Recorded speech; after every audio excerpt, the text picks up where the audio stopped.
What's up, guys? Don't forget to smash that like button, drop a comment, hype up the video, and if you're new here, hit that subscribe and join the family. The story begins with memories, as an elderly man lying in a hospital bed asks him to take care of his mother and sister in his place. A woman holds something in her hand and says that today she made his favorite dish, an omelet. She has started a new part-time job, so there is no need to worry about money. All he has to do is focus on his studies.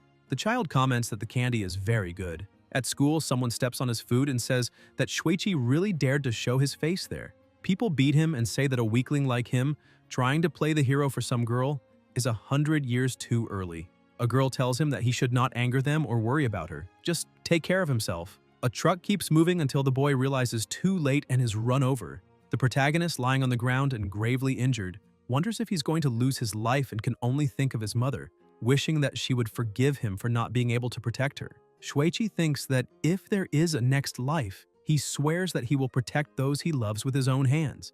And as he remains sprawled on the ground, blood flows across the pavement. On another day, on the magical continent of Arcanus, someone at the altar announces that today they will conduct the annual divine blessing. Children under the age of 6 will offer their most precious possessions to the gods, and if the offering is accepted, a divine messenger will be sent. This spirit will sense the child's hidden magical element and grant them the chance to become a mage. Any child who wishes to receive the divine blessing must sign their name there. A child asks their mother if, by offering the candy they love, they can learn magic as well, and she replies that she does not think so, since it needs to be something like an expensive jewel, the kind nobles own. Someone approaches with valuable earrings, and people comment that Lady Blanc's gemstone is dazzling at first glance. The woman holding the jewel says that, of course, the more valuable the offering, the greater the chance of being blessed. A young man says he heard that the Ryan family lost their entire fortune just to receive this blessing. If they went that far and still were not blessed, that is simply tragic. Holt Ryan, head of the Ryan family, thinks that he made a huge gamble for the future of the family. Regarding Laika and Luis Ryan, the 8th child of the family, Holt believes these two are the smartest and is certain they will receive a high-level blessing. The elder calls the next one, and it is Julia. The child offers a crown, light is emitted through a magic circle, and they ask whether that is the blessing of Kahai, the god of thunder. A light moves around Julia, and a voice says it is level 7. It has been 12 years since they last saw such a high level. It is an incredible talent they have been chosen. The Ryan family comments that it is an incredible talent, and that they themselves have been chosen.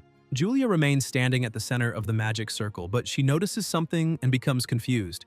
A voice adds that, thinking about it, the offering was the crown of the Thunder Trail, but it does not believe that this is valuable enough to cost the Ryan family their entire fortune, and there is still another child. That legendary treasure is obviously what will be offered.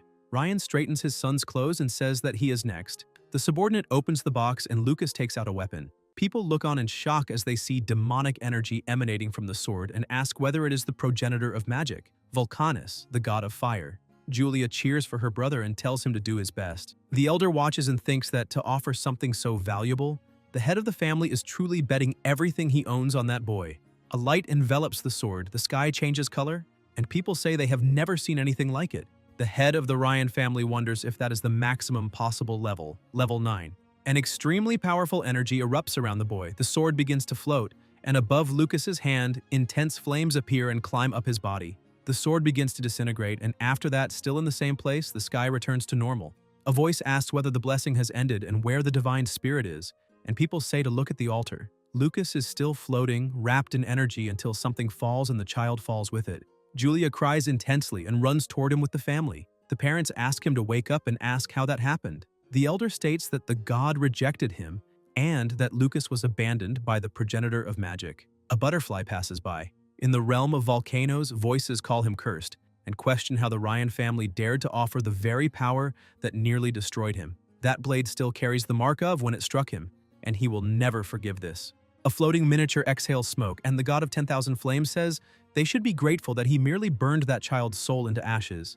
The miniature comments that it seems a soul from another world escaped into the child's body and asks whether it should burn that as well. The god of 10,000 flames replies that it is not worth wasting time extinguishing an insect from an external world, and that now they will take a look at that offering. The flame miniature says that the piece is truly beautiful. Someone stands amid the lights and an intense radiance begins to be emitted. In the realm of the martial god and the celestial source, someone with red hair emits light from his eyes. Another individual with something bound to his ankle leaps over a circle and a powerful aura is released around him. A voice calls him the source of power that governs the world and asks whether he intends to block the path to a higher dimension. A monster stares at him, opens its enormous mouth, releasing overwhelming sound and power, and then smiles. The red-haired man advances and throws a punch, opening a massive hole in the monster's body.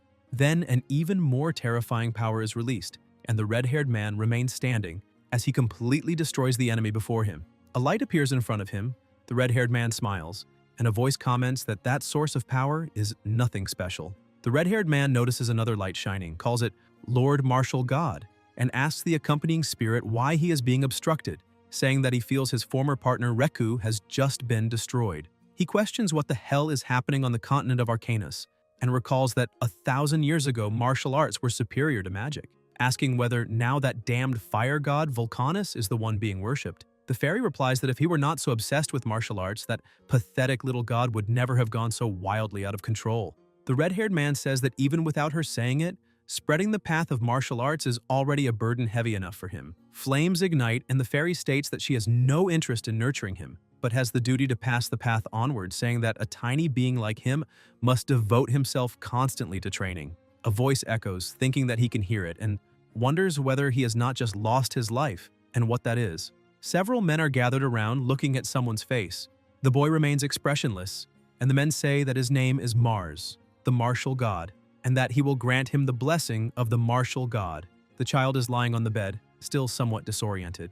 Winged creatures say that his name is Mars, the martial god, and that he will grant the blessing of the martial god. The fairies enter his eyes, and the system notifies the granting of the martial god's blessing, level 9. The level cap for martial arts has been removed. Lucas supports himself with his hand on the ground and asks what that was just now. A level 9 martial god? Talking about spirits? Everything seemed completely fragmented. Shuichi in Lucas's body wonders what the hell is going on and thinks that this should already be over. After all, he was just run over by a truck. So why is he still alive? The protagonist begins to access some of Lucas's memories and wonders whether the gods are simply playing with him. He concludes that he has reincarnated in a world of magic and wonders how a child abandoned by the gods can end up in that situation, because that way the clan will certainly disown him, making that life even worse than the previous one. Shuichi thinks of his mother, Azusa, believing that they will be safe now. He also wonders about the martial god's blessing, since he does not even know what the hell martial arts are. A lollipop falls to the ground. Shuichi looks at it and Julia approaches, crying heavily, hugs him, and says that he woke up, stating that she heard Jeremy and the others saying that he would never awaken again, which left her extremely worried. Chi pats her head and asks her to stop crying, thinking that this girl must be Lucas's sister, and that Azusa must have been devastated after losing her life. He lost everything when he reincarnated, but not this time. In this life, he will protect everyone who is precious to him. Protect them with everything he has, relying on the power of the martial god. On the altar, a statue begins to leak a liquid from its eyes, which flows down its body and drips onto the ground. Someone is beneath that liquid and comments that the presence of that unpleasant individual has disappeared, asking whether he died or simply left this world, noting that very little energy remains. The woman stands up, licks her lips, and says that it does not matter, because without him in the way, that world will soon be theirs. 9 years later, in the Ryan family's house, someone is singing. The protagonist thinks that time has completely passed and that magical training should already be over. So he decides to go find her until Shuichi notices something strange. Suddenly, a branch coils around his body, binding him tightly. Chi thinks that only one person would do something like this: Jeremy, the fourth son of the Ryan family, a magic student with a level 5 blessing, and Lucas's half-brother. While Jeremy says with an arrogant smile that they have met again, the boy abandoned by the gods. The maid beside him asks whether he had not already been expelled, and Jeremy replies that he already warned before that the courtyard is reserved exclusively for the family's mages. The roots tighten even more around the protagonist's body, and Jeremy, still smiling, comments that maybe he will learn his lesson if a few of his ribs are broken. Shui starts shouting, saying that his sister is finishing her magic training and could come back at any second, and that if he wants to be fried until crispy by her lightning, he can keep going. Jeremy calls him a coward and says that if he had not been practically driven away, he would not be hiding behind his sister as if he were afraid of a mere little lightning bolt. In the next instant, Jeremy is struck by a violent bolt of lightning, burned and thrown to the ground. Julia approaches wielding her staff and coldly says that if he intimidates her brother one more time, she will not be gentle next time. She shoots Jeremy a furious glare and tells Chi that she will remove those vines right away. The vines fall apart, Jeremy struggles to his feet, and the protagonist asks whether he thinks he has learned his lesson, and whether he still intends to try something again. Jeremy throws an irritated look and hurriedly leaves. Shui comments that he is running away and that Julia really hit him squarely with that last shock. Julia says that if he really wanted to, he could easily beat Jeremy up himself, and asks why he did not fight back. Chi replies that he already said his true strength is a secret between the two of them, and that, besides, she is there to protect him. Julia agrees and Shui smiles, thinking about how many years have passed since he was reincarnated into Lucas's body. 9 years ago on the day he woke up, Lucas's father came to see him, and he was sure he would be kicked out of the house for not meeting his expectations. But Holt simply hugged him and said he was very happy that he had woken up safely, because that was all that truly mattered. Holt leads an order of knights and is almost never home to accompany his children. But even so, he is a good father who truly cares about him. When Holt discovered that Lucas had begun training martial arts, he immediately sent a letter with useful information and wrote that the family archive contained some old books on martial arts, hoping they would be useful for training. Thanks to that letter, Lucas was able to put a bold plan into action. A voice calls for young Master Lucas and a maid asks where he went, commenting that he is so young and yet runs off alone every day. The companion beside her says not to worry, stating that he can barely use magic and will be expelled sooner or later anyway. The two walk away chatting and comment that the ground has been trembling a lot lately, wondering whether someone might be practicing earth magic. Elsewhere, someone throws a punch against a wall, shattering it into pieces and revealing the protagonist inside a tunnel, saying that this should already be almost enough. Shui spent 6 months digging beneath his own room to build a secret training ground, dividing the space into 4 areas: a study area, a training area, a room, and a bathroom.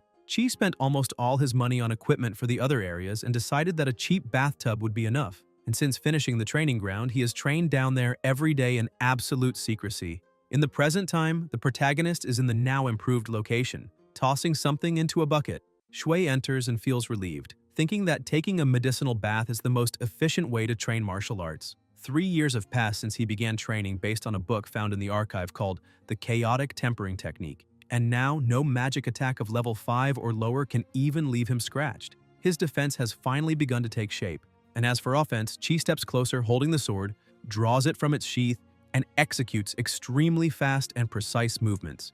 Then he looks to the side, tosses the sword aside, and picks up the spear to train, performing flawless movements that completely destroy the training dummy. Shui releases an extremely powerful aura and thinks that he will practice his fist techniques a bit more that day. His abilities have been steadily improving over these 9 years, but there is only one thing that still bothers him. According to the books, when a martial artist reaches a certain level, they encounter a rigid limit, and the only way to surpass it is to achieve enlightenment, something so difficult that most practitioners eventually give up in despair. This is the real reason why almost no one chooses to train martial arts, even though they are in no way inferior to magic. However, in his case, the situation is different. Chi closes his eyes, clenches his fists, exhales, then opens them and strikes the punching bag in front of him, cracking the wall and shattering the bag, growing stronger and stronger until he reaches level 5. The protagonist thinks that his levels keep rising without stopping, without any sign of a limit, and concludes that this is probably what they call a divine blessing.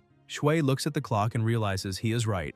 Holt will return home that night, and they should have dinner together as a family. Later, already at home, Chi approaches and opens the door. Holt comments that it has been half a year since they last saw each other, says he was waiting for him, and asks him to sit down. The protagonist agrees. Holt explains that the Allen Magic Academy is opening a special martial arts department that year, and that he has already enrolled him. Martial arts are difficult, but he believes Lucas can do it, and since the entrance exam will be next week, he should prepare well. Shui thanks him and thinks that no matter which world he lives in, he needs to become stronger to protect those he loves. But he has no intention of going around causing trouble unnecessarily. Julia raises her hand and says that she wants to participate in the Allen Academy Magic Showcase together with him. Holt says that it is a great goal, but reminds her that she is only 11 years old and still not old enough to enroll. Julia asks whether there is an elite class, stating that there is no age restriction, and comments that she received an offer from the academy for that class. Holt is surprised, asks whether it is true, and says that it seems her reputation as a genius has reached the Allen Academy. The wife comments that perhaps a great mage will be born from the Ryan family in the near future, while Jeremy grinds his teeth in silence. Holt says he will pray for both of them to pass the exams safely. Jeremy comments that Julia will of course succeed and questions why Lucas is receiving special treatment, saying that if he enters the Magic Academy, it will affect his reputation. Someone pinches him and tells him to calm down, saying there is no need to worry. It is Jessica, the Ryan family's second wife and Jeremy's mother, who also comments that it is not as if he is guaranteed to pass the exam. 1 week later, the day of departure for the Magic Academy arrives. The first wife asks Lucas and Julia to take care of themselves, saying that once they are settled, she will visit them and bring their favorite dish, reminding them not to forget the lucky coin their father gave them. The coin is from the Bu-Un dynasty, which unified the world about 10,000 years ago and was obtained when Holt subdued a magical beast. The name Mars, the first emperor, is engraved on the front, and the weapon he wielded appears on the back. The protagonist wonders about Mars and whether that face is the same powerful spirit from before. Holt tells them to always keep the coin with them as a lucky charm. Shui thinks that he was blessed with a good family in both his past life and this one, and realizes that he is truly a lucky guy. So he says that it is time to depart. A few hours later, the man driving the carriage warns that the sun will set soon and that they will camp in the clearing ahead. At night, everyone gathers around a campfire, and the subordinate comments that if they set out the next morning, they should reach the city of Daku, where the Allen Magic Academy is located, by nightfall. Julia says they arrived quite quickly and asks whether there is anything interesting in Daku City. The subordinate replies that certainly, when he thinks of Daku Town, he remembers the annual Magic Burn tournament held in spring, as well as its fame as a gourmet city. Julia is impressed, and Chi comments that she is even drooling. At that moment, the protagonist notices something strange and thinks that about 2 kilometers away, 12 horses and 13 people are approaching rapidly. He remembers that the area has bandits, although Holt said that the chances of encountering them are considered quite low. His chaotic tempering technique granted him more than just strong defense and healing ability. It also gave him extremely sharp senses, so he knows he is not imagining things. There are only 5 guards and he is still a child, so they need to deal with this carefully. So he warns that there is a mysterious group approaching quickly and orders them to enter formation. One of the guards says that he cannot hear even a bird singing and asks what he is talking about. The subordinate stands up, asks if he did not hear anything, and orders everyone to prepare their weapons immediately, thinking that he has no idea where that information came from, but it is better to be safe than sorry. Shortly after, knights come into view, and the guards comment that it has to be a joke because they are really there. The knights laugh and say they have found more prey, stating that the boss was right because well before the Allen Magic Academy exams, this region becomes infested with nobles. They comment that that little girl will be sold for a high price, and the boy beside them bets that she will be very popular with that kind of client. The subordinate, sword in hand, asks whether they have any idea what happens to people who mess with nobles. The bandit leader replies that no one cares about nobles and orders them to kill everyone except the 2 brats. The knights charge together with their swords raised, blades clashing. One of the guards has his weapon knocked to the ground and tries to react while the subordinate decapitates enemies without hesitation, telling them to leave this to him. Several villains are finished off, and the subordinate shouts for the young master to grab Julia and run. Suddenly, someone lets out a sharp scream. The guards begin to be burned by intense flames, and the subordinate realizes the danger, asking if there is a mage among them and ordering the 2 to enter the forest immediately. Even so, the subordinate is also attacked, and the protagonist rushes into the woods, pulling his sister along. The subordinate suffers a severe wound to the abdomen and continues to be surrounded by the villains. The mage calls him a wretch, saying that he killed his friend and will now be burned into ashes. The subordinate replies that he will protect the young master and the young lady, even if it costs him his own life. Shui thinks that Fordon is only a level 2 martial artist and has no way to defeat a mage, and realizes that he truly wanted to keep his real strength hidden. But Fordon has always been kinder to him than anyone besides his parents, practically like family, so he cannot just stand by and watch his family be exterminated. Chi tells his sister to hide there and says that he is going to help Fordon. Julia agrees, asks him to be careful, and moves away. Several bandits have already been eliminated. The subordinate fights against multiple enemies and ends up kneeling on the ground. An enemy tries to attack him from behind, but plasma spreads through the air and the bandit is torn apart. Everyone looks on in terror, asking what that was, but then have their heads ripped off and destroyed, falling with only a single blow each. It is the protagonist using magic, and he thinks that it is a good thing he managed to raise his wind strike to level 4 just by knocking birds out of the sky for fun, so defeating a few level 1 bandits is extremely easy. A voice shouts asking who the hell did that, and the mage realizes that everyone was eliminated in an instant, saying that then he will take the old man with him. A circle of power is unleashed, and the subordinate thinks that he does not even have the strength to dodge, but believes that thanks to whoever helped him, the children will survive, silently thanking the gods. Shui appears in front and blocks the attack, leaving the subordinate shocked when he realizes it is the young master. The mage is surprised, asking whether his fireball was cancelled, and says that he can still counterattack with an ice snake. Chi approaches at high speed and states that this is already over. The protagonist attacks and completely destroys the mage's body. The subordinate is stunned, asking how he did that, thinking that a boy instantly eliminating a high-level mage is unprecedented, and comments that he really seems to have talent for martial arts. At that moment, they notice something behind them, a gigantic and grotesque monster that emits a terrifying sound. Shui stares at the creature and thinks that he cannot let his sister see something so horrible. He needs to end this as quickly as possible. The protagonist charges at the monster with overwhelming power, and pieces of the creature are sent flying through the air. Shui stops for a moment until the monster releases chains binding the already finished bodies. Chi wonders what kind of thing that is. The protagonist observes carefully and notices a symbol engraved in the creature's eye, questioning whether that is what controls the corpses. The beast opens its enormous mouth and takes an attacking stance. Shui releases all of his power and thinks that if normal attacks do not work, he will have to try something different. The monster lunges. Chi clenches his fists and attacks with full force, striking directly at the eye with the symbol, causing a devastating impact. An extremely intense light spreads, and the monster begins to disappear, being completely burned away by the protagonist's power. Shui sits down on the ground, exhausted but relieved. Julia runs to him, hugs him tightly, and asks if he defeated all the villains, saying that he is incredible. The subordinate, still dazed, tries to understand what just happened. Soon after, still in the same place, horses neigh and someone appears riding one of them, a woman with her mouth bound. Elsewhere, in a gloomy atmosphere, a woman drinks a dark liquid and asks whether number 44 was eliminated and who managed to do it, saying that restoring her own power is now the highest priority. At night, still in the forest, Julia asks if her name is Maya Rasta. The subordinate comments that he feels he has heard that name somewhere before, and Julia says she has the same impression. The protagonist explains that this is because the Rasta family and the Ryan family are two noble houses that live near the city of Daku. Julia then asks how Maya ended up being attacked by those bandits. Maya, with tears in her eyes, replies that a few hours earlier, bandits suddenly appeared and attacked the carriage, burning the guards, who were finished off one by one, while her maid desperately tried to protect her. No matter how many times she said she was a noble, it did not matter because their goal was simply to kidnap children from noble families.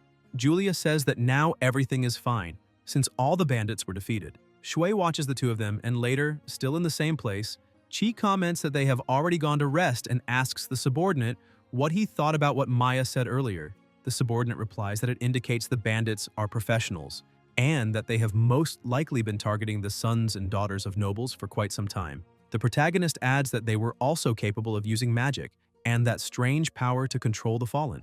The subordinate is surprised, and Shui comments that it seems there is a terrifying demon pulling the strings behind everything. The subordinate states that he will report what happened to the master immediately, so there is no need to worry, and says that by informing the Rasta family about Lady Maya's situation, they will likely be able to secure their cooperation as well. He comments that this is a great point and, by the way, suggests a way to avoid further trouble. The next day, in the Carmina Empire, border region, city of Daku, a voice asks whether they are going to cancel the plan to stay and stroll around the city. The subordinate replies that some of yesterday's bandits may still be around and that, for safety, it is better to head straight to the Magic Academy. Julia looks visibly dejected, and the protagonist asks her to try to understand, saying that this is for her safety and Maya's.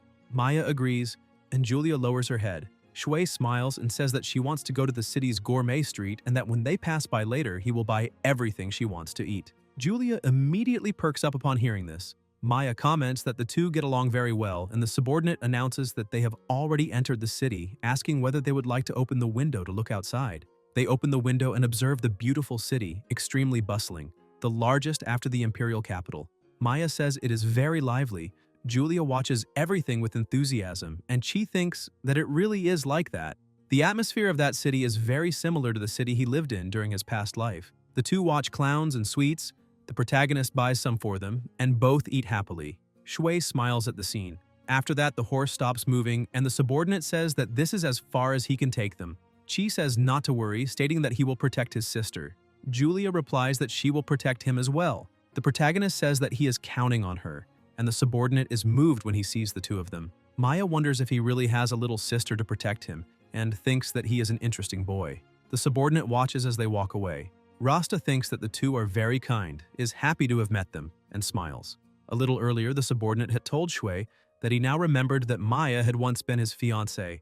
The two were close and happy when they were young, but as soon as the priest carried out the demon judgment, he was discarded. It was declared that he had no talent for magic, and the engagement was dissolved. The Allen Magic Academy, south of the city of Daku, is one of the 3 most famous schools in the Carmina Empire. All freshmen must take an exam 1 year after enrollment, and based on the result, they are classified into special departments according to aptitude, such as the earth, fire, wind, and water departments. If they manage to complete the 6 years of study and graduate, they will obtain the qualification of mage. The protagonist comments that, of course, there are also exceptions for outstanding students, because any student who passes the mage certification exam while studying there can graduate early, without needing to complete all 6 years. Shui looks at his sister, and Julia says it is a shame, because she was hoping to take the entrance exam together with Maya.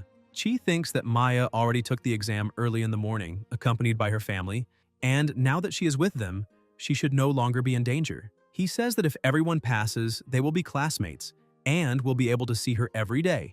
But for now, they should focus on the entrance exam, and he asks where registration is. Some voices comment that she's a cute girl and ask if she's also going to take the exam. Others say that at most she looks about 12, that her brother looks just like her, and someone comments enviously that he is a real catch. Then someone calls out to Julia, and it is Mina, the vice president of the Allen Magic Academy Student Council, who asks if Julia snuck in just to follow her older brother. Julia answers no, saying she is there to take the test along with her brother. The vice president wonders if that child is really taking the entrance exam and if she is the same girl the elite class made an offer to. Mina smiles and asks if she is Julia from the Ryan family. Julia asks how she knows her name, and the vice president replies that she will find out later, saying that for now she will show her the registration area. The protagonist thinks he seems completely invisible at that moment. Julia asks her to wait, explaining that her brother also needs to register. Mina realizes she forgot entirely and comments that if she is not mistaken, he is there for the martial arts department. People around them begin whispering, asking if she is saying there is still some idiot training martial arts coming to the Allen Magic Academy just to learn that, saying it is ridiculous. One of them tells them to stop, stating that a martial artist is, at the very least, a bit more useful than a magical beast. Shui notices the contemptuous looks and thinks it is always the same. All those mages convinced they are nobler than martial artists, as if he were some trash picker from the slums, destined to always be the loser, just like with Jeremy and that other monster. Chi thinks they are all insects, and that if it were not for his parents' good intentions, he would not be wasting time in such a decayed place. People laugh at him. The vice president realizes it was her fault for speaking too loudly, calls Lucas, and tells him to come with her, because once he registers, she will show him the exam room. The protagonist notices she is one of the few people who does not look at him with prejudice and thanks her. In another place, with many people gathered, Mina explains that everyone must check in with a student council member, showing their emblems because the exam number is stored in them, and they must make sure they are wearing them when entering the room. She explains that the exam has 3 parts. First, measuring magical potential through the magic light, then a compatibility test with spirits of different attributes. Finally, a test to measure the destructive power of magic on a dummy. Shui asks if the process is the same for martial arts department candidates, and the vice president says yes, stating that to be fair, the entrance exam is the same for all departments. Chi questions this so-called fairness, or whether they simply did not bother creating a specific test for martial artists, but he says he understands and thinks that he will show them the true power of a martial artist, shattering those prejudices. At the potential measurement station, the official announces that the first test will begin, and that everyone must place their hand on the magic light one at a time. The man notices something strange and says that in all his life he has never seen anything like it, stating that it is a phenomenon that happens once every 100 years, perhaps once every 1,000 years, and the one responsible for the phenomenon is the protagonist, who thinks to himself that it is happening again. Next, it is Julia's turn, and people notice a purple light, commenting that purple indicates a potential of 7 out of 10, enough to be a top-tier student among that year's candidates. Shui thinks everyone is exaggerating and that they have no idea what they are seeing, until a voice tells Julia to restrain herself, saying she can do it. The official asks what it means to restrain herself when the light begins to change, becoming yellow and extremely intense. Everyone's eyes go wide, and the man says that it is a golden light, almost reaching the maximum value of 10. He comments that a student obtained the same golden light 2 years earlier, but Julia is much younger, which makes her a terrifying talent. Julia stays silent for a moment, then becomes completely excited, calling her brother and hugging him, asking if she is amazing, while the protagonist replies yes, saying that one day she will become an archmage. A boy comments that it is a genius mage standing next to a worthless piece of trash. But the companion beside him covers his mouth and asks if he has any idea what Julia would do if he insulted her brother in front of her, saying it is not worth turning a genius into an enemy over some random loser. Shui thinks everything is exactly as planned. Julia says that if anyone mistreats her brother, she will never forgive them. And she thinks that as long as she shows her talent, he will be able to have a peaceful school life. All the effort of the last 3 years, strengthening Julia's talent, has finally been worth it. A voice announces that the second test will begin next and that everyone must head to the spirit room. The protagonist thinks this is the moment when all his effort will truly begin to show results. A door opens and everyone enters the compatibility test room, where fairies fly through the space, leaving everyone around completely surprised. The fairies move toward Julia and everyone is stunned, saying that not a single spirit approached them, while all the spirits are going straight to her, asking if this means she has maximum compatibility with all elements. The protagonist smiles and thinks this is great, because his personalized skill is steadily increasing Julia's potential. She's still only level 2, but that is already more than enough to pass the entrance exam. A voice announces that Julia's compatibility score is 9.6, the highest among all candidates. A boy approaches to congratulate her, and Julia thanks him, but soon senses a strange energy behind her, with several people trying to get closer. Julia hugs her brother, Shui smiles, and she asks why those people are looking at her like that, saying it is a little scary. Chi pats her head and explains that she is a genius, and that from now on she will receive many looks like that, telling her not to worry about what others think and to get used to it, little by little. Julia says he is right and comments that she needs to become stronger to protect him. The protagonist replies that that is right and tells her to keep it up, thinking that he did not expect her to be so bothered by the stares, and that he will also need to work on strengthening her mentally. Some people look at him and comment that with talent like that, they thought she might be royalty, but since her brother is useless, they guess not. And they also talk about the brother's compatibility, saying it is probably 0 like before. They comment that when that guy entered the corridor, all the spirits backed away from him, looking completely disgusted, and that something strange happened after the second test ended, because the second he left, one of the fire spirit's arms simply tore itself off almost as if it were terrified. Spirits are tiny, so he must have seen it wrong. Shui hears everything they are saying. Then the protagonist thinks that it is hard to believe there was a witness during the second test, perhaps because he was abandoned by the fire god. The fire spirit's attitude was especially unpleasant, because when the test ended and he was about to leave, the spirit spat fire directly at him, holding a grudge for having almost been eliminated for so long. He thinks they are alike, but that a mere servant of the fire god has no right to act with such audacity near him. Shui calls his sister to go to the final test and asks if she thinks she can take first place again. Julia replies that as long as he does not truly exert himself, everything will be fine. Chi says he will not take it seriously, that he plans to let her protect him, and asks if she remembers. After some time in the destructive magic test, there are metal dummies. Some people comment irritably that the genius girl took first place and say they will vent their stress on the dummy, asking whether they really think that genius can break it, claiming she has no chance. A voice explains that the dummies are made of a special metal with a defensive enchantment and can withstand any attack below the curse level, adding that a child her age is incapable of unleashing an attack at that level. The protagonist thinks that the mannequin looks quite sturdy, a good opportunity to test his level 6 abilities, and reflects that being able to use expensive equipment is one of the advantages of studying at such a school. Someone tells people to stop pushing and get in line, saying the rule there is clear: those without talent go to the back and need to get out of the way. The girl who cut in line casts a terrifying glance, making the woman in front of her flinch, widen her eyes, and feel her heart race. The girl keeps walking until she notices something to the side and approaches Julia, asking if she is the girl who scored 9.6 in the compatibility test. She stares at Julia in silence, and Julia does not respond until she notices her older brother approaching and comments that the girl is scary. The protagonist asks who she is, and the girl replies that her name is Iwa Miranda, granddaughter of Duke Miranda. Shui thinks about the Mirandas and remembers that this northern imperial family is one of the 3 great houses, a clan that once produced a legendary mage. Lucas's mother, Catherine, came from the Miranda family, which means that girl is the daughter of her younger brother, Cyan Miranda. So he asks how old she is. Iwa replies that she's 15. Chi tells her not to stare at him so suspiciously since they are cousins. Iwa thinks she has never heard of having a cousin, considers the guy rude and decides to humiliate him in front of everyone. The Miranda girl begins to release her power, thinking of making him strip right there to leave him utterly humiliated. But the protagonist remains completely unaffected, leaving Aiwa indignant. Shui asks if she is using mental magic on a relative she just met and what kind of upbringing the Miranda family is providing these days. Aiwa remains furious that her magic did not work and thinks that was her best technique, while Chi wonders if she really believes she could control a martial artist with such a strong will using such weak magic. A voice calls Lucas, telling him to prepare, and the protagonist realizes he needs to go. Aiwa points at his sister and tells her not to get too confident, because she will be the one to take first place in that test. Shui looks at the scoreboard and sees that the Miranda girl is in second place and came to declare war on his sister, who holds first place, and thinks that for the sake of peace of mind, he cannot let her steal Julia's first place. He asks if his sister wants a candy. Julia eats it and asks what it is, then feels something strange and says it is not sweet, it is very bitter.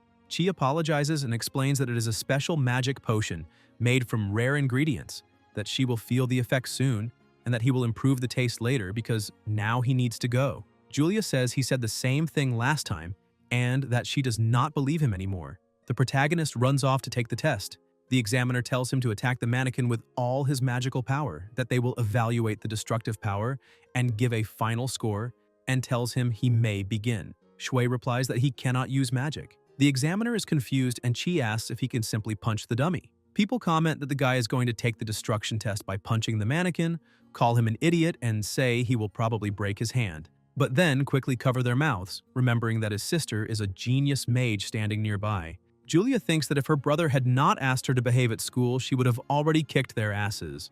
Aiwa wonders whether her brother really cannot use magic and finds it strange, because even her mental magic did not work on him, making it hard to believe that he truly cannot use magic. Julia says that her brother definitely cannot use magic, but that even so he is an incredible person, and thinks that, besides, no one in the world has the right to mock him. Aiwa believes there is a clear limit to a martial artist's strength and that Julia is probably being deceived by her own brother. Then, suddenly, a huge explosion echoes during the test. Aiwa looks on in confusion and shock, asking what just happened. 2 minutes earlier, at the moment of the test, the protagonist asks whether a single strike is enough. The examiner replies that it does not matter how he attacks.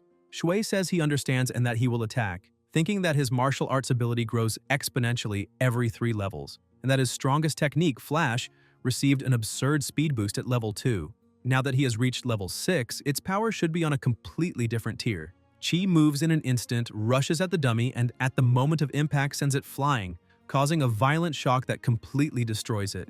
The smoke clears and Aiwa realizes in astonishment that that speed is comparable to high-level wind magic, and that the dummy glowed gold, which means the attack reached the curse level. She thinks she might be the only one there capable of perceiving Lucas's true strength, and from his behavior it is clear that he is hiding his real power. The examiner comments that he got lucky, saying that this is the first time in over a decade that a dummy has been destroyed and that he will simply grant a perfect score. The protagonist thanks him and asks if he should help collect the destroyed dummy, but the examiner replies that it is not necessary since it is far too heavy and will be moved with magic. Julia watches everything on the screen and becomes extremely excited. Shui thinks that he managed to avoid a 0 and still hide his true strength, even thinking that he should thank those who underestimated him. As the tests continue, fewer and fewer students pay attention to Lucas's destructive power, while everyone becomes completely focused on his sister's magic. Julia releases a frightening aura around herself, channeling magic through her staff and creating intense pressure in the surroundings. She casts Lightning Descends, and a devastating attack comes down with overwhelming force. A voice comments that it is a red lightning bolt, the second most powerful, surpassed only by the maximum level Golden Lightning, and that it is no wonder lightning magic is considered the best for direct attacks.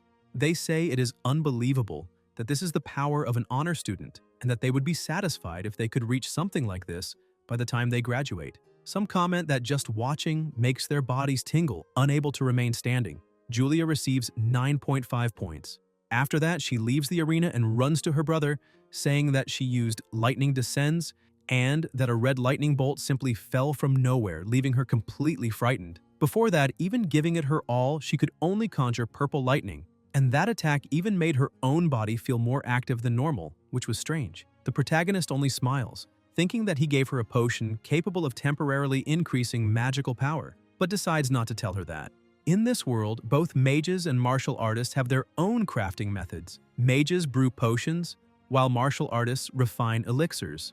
Magic potions require specific means to be ingested, but refined elixirs can be absorbed directly by the body. In the past, many powerful elixirs existed, but this art was abandoned because refinement is extremely difficult. Nowadays, almost no martial artist can create the Mage Essence Elixir, the one that increased Julia's power since it requires a martial artist at level 6 of refinement. At present, besides himself, there is only one other person capable of this, the only level 9 martial artist, the Minister of the Martial Ministry, Duke Retsuzan. It is said that even the greatest mages bow before the Duke, begging for this elixir. If anyone discovered that he could also create something so valuable, it would cause enormous trouble, so this secret must be kept at all costs. Later, in another place, birds sing, and Julia asks if it is not over yet. Shui replies that there is only a little left, and that as soon as the class assignments are posted, they can return to the dormitories to rest. Someone calls out to the two of them, and it is Mina. They ask what she is doing there, and the vice president replies that she came to announce the initial assignments, saying that both of them placed first, Julia in the elite class, and Lucas in the martial arts department, and she congratulates them. Julia asks if she really got first place in the elite class and says that it is incredible since she managed to enter the elite class.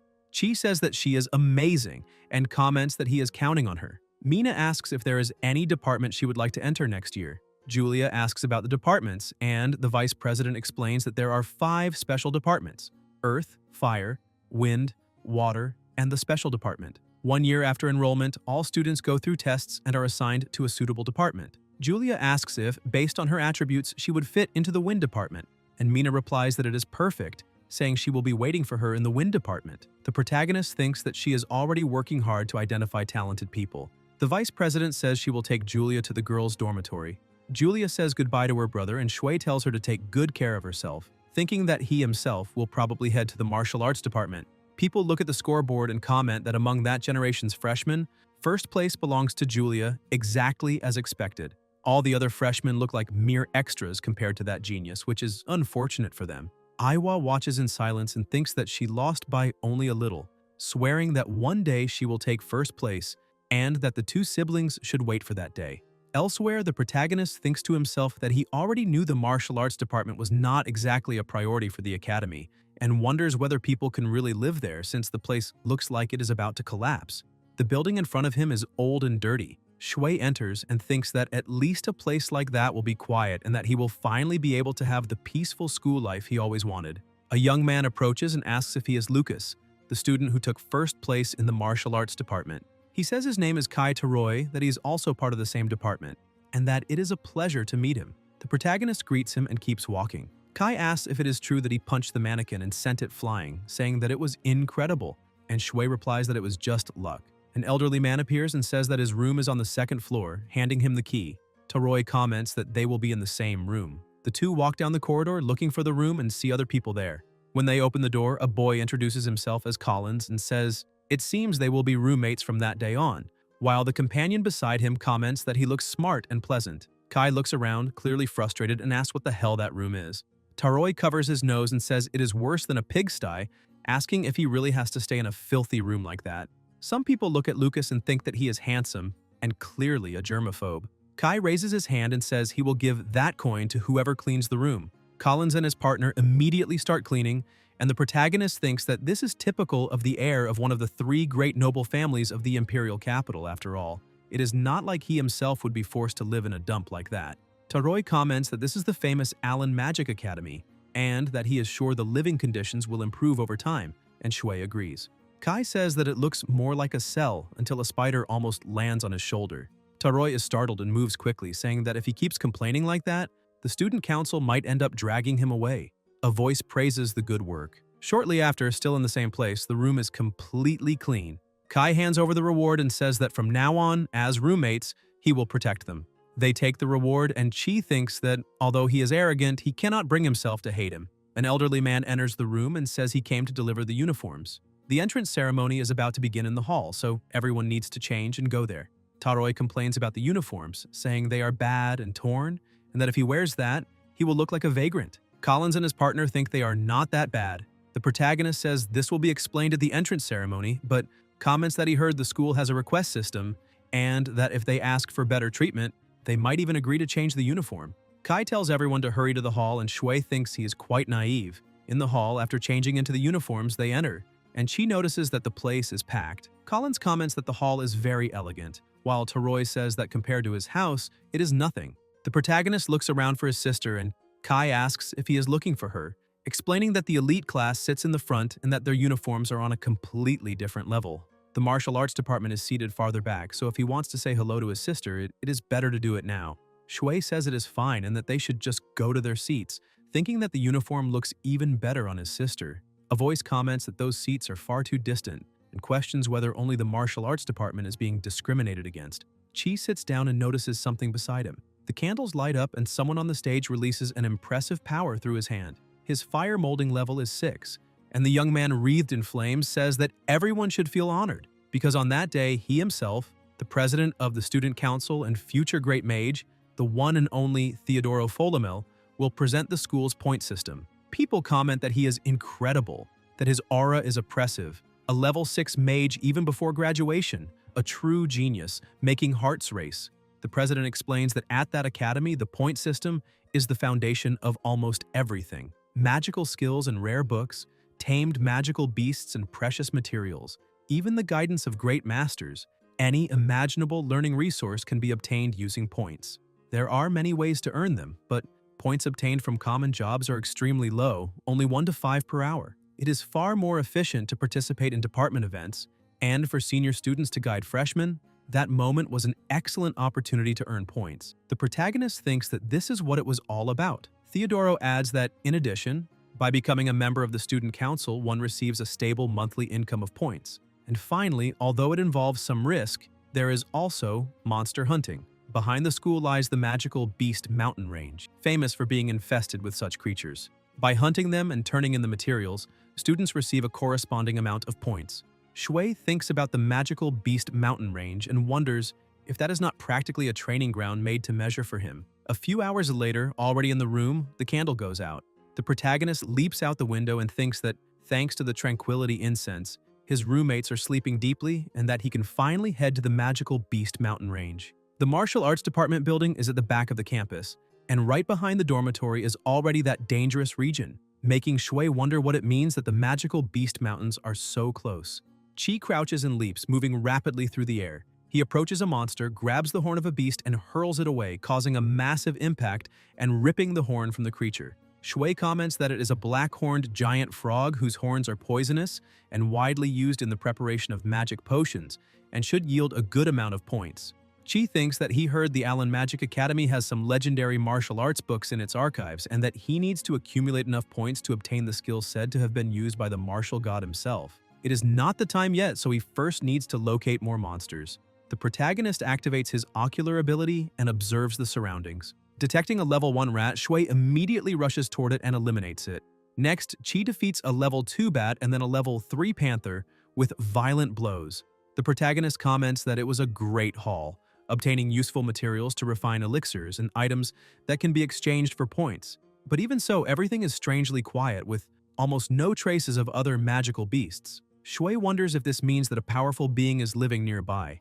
Chi stands still, focusing until he notices something. His ability reveals the path and location of the monster. The protagonist smiles and says that he found it. Shui moves quickly and thinks that, about a kilometer away, the monster has also already noticed him. Inside a cave, Chi lands on the ground and comes face to face with a terrifying creature. It is a level 6 ice and fire wolf. The protagonist smiles and says he understands.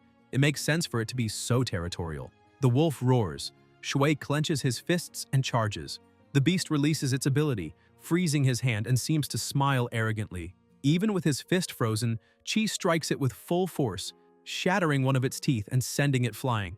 The wolf falls to the ground, and the protagonist comments that if he had trained more, he could have ripped off its leg. He tells the wolf to get up and asks if it still is not over.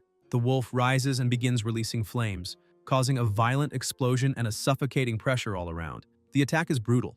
The wolf howls and Shui appears behind it, with his fist clenched once again, striking the enemy squarely.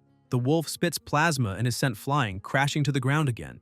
Chi notes that the creature has ice and fire attributes and comments that controlling two opposite elements with such freedom is extremely powerful. The wolf snarls, widens its eyes, and the protagonist asks what kind of rare magical creature it is.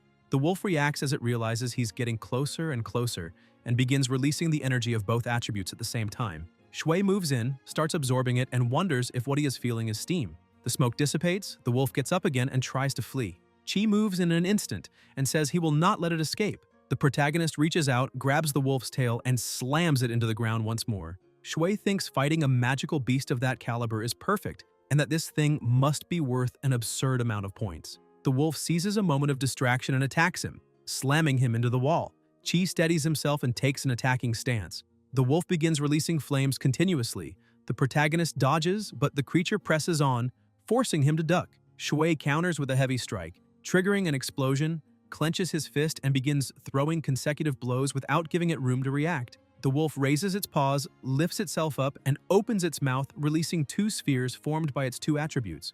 Shui watches closely and wonders if that is a beast core, remembering that in that world some magical beasts have an internal core, a rare material that concentrates all their power. If a single drop of human plasma touches the beast's core, it becomes that human's tamed beast. Qi asks if it wants to become his tamed beast, saying he accepts. He thinks that not even mages usually possess a level 6 beast, but that creature does not seem very intelligent, since truly strong magical beasts are proud and rarely submit to a human. The protagonist cuts his finger, lets his plasma drip onto the two cores, and returns them to the beast.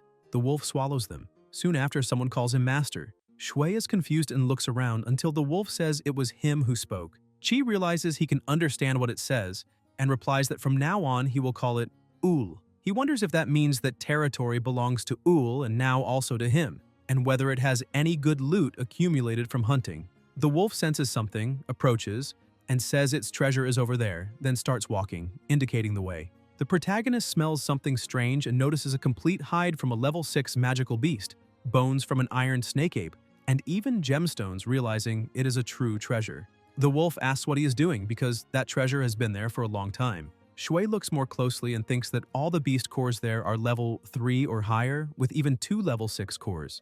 The wolf comments that it already ate all the water and fire attribute cores. Qi remembers that for a beast to level up, it needs to consume the core of another beast of equal or higher level, which means Uol defeated at least 2 opponents as strong as itself, something far from simple. Qi says it did a good job and gives it a reward. The wolf swallows it and feels something different. The protagonist explains that it is a healing potion that works on magical beasts too, saying it can recover while guarding that treasure. The wolf replies that its first mission can be to stay with him. Shui looks to the side and smiles. In the classroom of the building, Qi enters yawning, thinking that he ended up staying up all night, but thanks to the sleep incense, he's not really tired. He tries to estimate the value of the treasure he obtained, but Ul keeps drawing his attention. Hours pass and no teacher appears. The students begin asking where the teacher is and whether he should not be present for the first class. Kai comments that it is impossible the administration forgot to assign a teacher to the martial arts department, and the protagonist agrees, saying that cannot be happening. Then someone approaches, a bottle falls to the floor, and a voice complains that he drank too much. A dry thud echoes, and the students look over in surprise. The man introduces himself, saying he is Shigart, the person in charge of the martial arts department, and states that class is about to begin. Shui feels a bit awkward. The teacher writes his name on the board, opens a book, but does not say a single word. Kai looks annoyed and asks if that guy is really the teacher, saying he does not look like one at all. A strange sound echoes and Teroi asks why he suddenly screamed. Qi says he has no idea and just smiles, thinking the teacher is probably a level 5 or 6 martial artist. The teacher then says that from that moment on, no one is to speak without his permission and begins roll call, calling names like Tishy and Lucas. Shui thinks he has seen that girl at the entrance ceremony, remembering that while everyone else was joking around, she was the only one sitting in silence, which left a strong impression. Shigart closes the book and says, "It is great, everyone is present." He announces that today's class is, and then admits he forgot the books, so he is appointing Tishy as class representative to go to the office and fetch them. Tishy asks if it is really her, and the teacher confirms. Kai immediately stands up and asks him to wait a minute, saying the class representative should be chosen fairly, with candidates competing for the post, and that, with his family background and his skills, he would show he is the most suitable.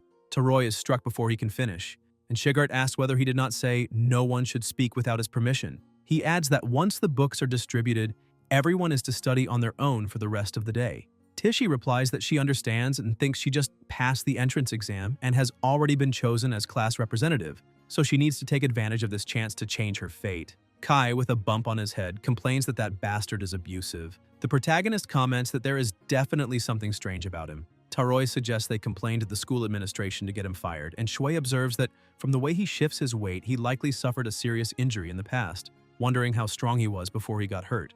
Chi says he never said anything about complaining. Kai asks if he still calls himself a man. Chi thinks someone that strong is interesting and that this might be more fun than he expected. A few hours later, in front of the cafeteria, Taroi complains that all they got was self-study because of that irresponsible teacher and asks if it makes sense to choose a class representative on a whim, saying he is the worst. Julia calls out to her older brother and the protagonist asks how her first day of class was. Julia replies that the teacher is super nice and even encouraged her, saying she should try to become class representative next week. Kai comments that the class representative is always chosen a week after classes start. Julia asks if they already chose one for the martial arts department, and if it was him. Shui replies that no and says they should go have lunch, because he heard the food there is very good. Julia asks if he is serious and tells him to hurry. At the Alan Magic Academy, even meals are part of the point exchange system. New students without points can exchange money for points, but only the first time, and the rate varies depending on the department. A banquet is laid out on the table. Julia says it is delicious and tells her brother to eat too.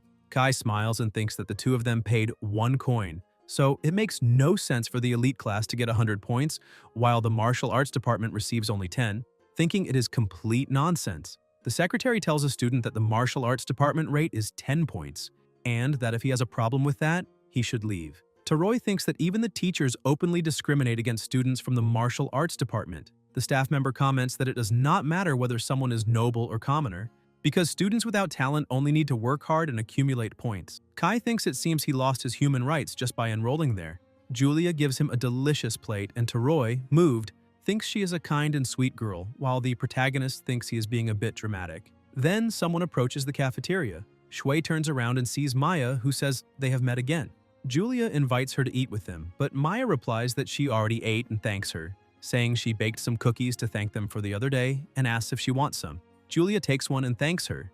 Chi comments that they are delicious, and Julia says she is a great cook. Maya smiles. Kai asks for one, and after eating it, Taroi says it is not an ordinary cookie, that it has the same quality as his family's special sweets, saying it is a pleasure to meet her. Maya replies that it is a pleasure to receive compliments like that. Kai comments that he is friends with a girl like that and says that is not bad at all, while the protagonist thinks there is no way he can tell him she is his ex-fiancée. Maya says goodbye and Shui thinks it is exactly as he imagined. The cafeteria is a terrible place for unexpected encounters. The vice president stays very close to his sister and only speaks to Chi when the two of them are together. People keep commenting that the student council president was extremely impressive, and that it even looked like he was using fire magic to fly inside the hall, a real show-off. At the same time, Theodora was hiding somewhere else, saying it was a close call, that he almost lost control of his level 6 magic, and that thanks to that potion, he managed to look amazing in front of the freshmen. In the present, the protagonist thinks he really did find it impressive, until he heard Theodoro complaining to himself after the entrance ceremony.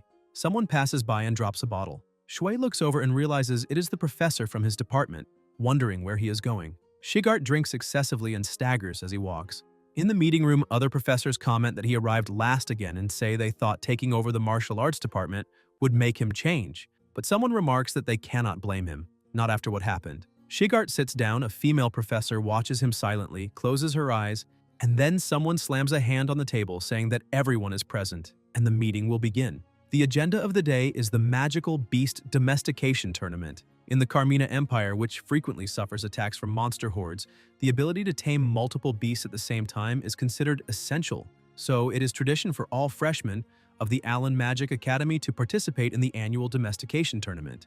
The professor informs them that more than 2,000 level 1 magical beasts have already been prepared and that the event will take place in 6 days, as usual. One professor comments that this is not a problem, but suggests that students from the martial arts department could simply be excluded, since they have no real chance against magical beasts, and forcing them to participate would just be a waste of time. Someone slams the table. It is Shigart saying that he objects.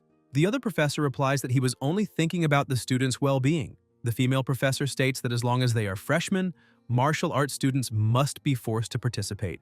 Another faculty member agrees, saying everyone should be treated equally. One professor mocks them, asking if there are still teachers willing to stand by Shigert, especially that beautiful one, and sarcastically says not to tell him they think that guy is an 8th level powerhouse. He says that if they insist, fine, he is sure they will just end up crying in fear anyway, but it does not matter. The director ends the discussion and decides that the martial arts department will participate in the tournament. After the meeting, someone asks Miss Linda if she is sure about this, saying that Mr. Greg had a point and that although martial arts involve real combat, the domestication tournament might be too harsh. Linda smiles and replies that a long time ago, someone told her that a coward who does not dare to overcome difficulties has no right to call himself a martial artist, and that any student who refuses to participate in the tournament must leave the martial arts department. The Magical Beast Domestication Tournament will take place in 6 days. Somewhere else, Shigart says that after that there will be outdoor practical combat training, and that he will make sure each of them can defeat a magical beast. Kai asks about the tournament and whether it is not just an event to choose the class representative, saying that there is already a representative and questioning whether it makes sense to participate now. Taroi is struck again, and the professor says that class is starting. Someone mutters that that handsome guy is always irritating the professor. The protagonist reflects on practical combat and thinks it is better to be careful not to send his sparring partner flying too far. During training, someone is thrown against a tree and it was Tishy who did it. Shui watches and thinks that everyone there passed the martial arts department entrance exam, so they are not weak, and that the class representative in particular is the strongest there after himself, and also has a good eye. Chi also throws his partner away. Shigart announces that it is already late and that today's training ends there. Kai, lying on the ground, complains that it is finally over. Colin says he will go to the cafeteria and bring his food later as promised, and the partner beside him asks if he made another deal. Taroi explains that he gave him a coin and in exchange, he is bringing food that costs points, so Colin's profits and he saves his own points. A win-win situation. The partner asks why he did not mention such a good deal. Collins apologizes and says he will let him take the next one. On the house. The protagonist thinks he is buying time and keeping relationships balanced. Collins is really clever. Kai comments that it is smart and that he should learn a thing or two from him, saying he will not even charge for the lesson. Shui pushes his elbow away from his shoulder and says he appreciates the offer but declines. Taroi thinks it makes sense. After all, he has a sister in the elite class and does not need to worry so much about points.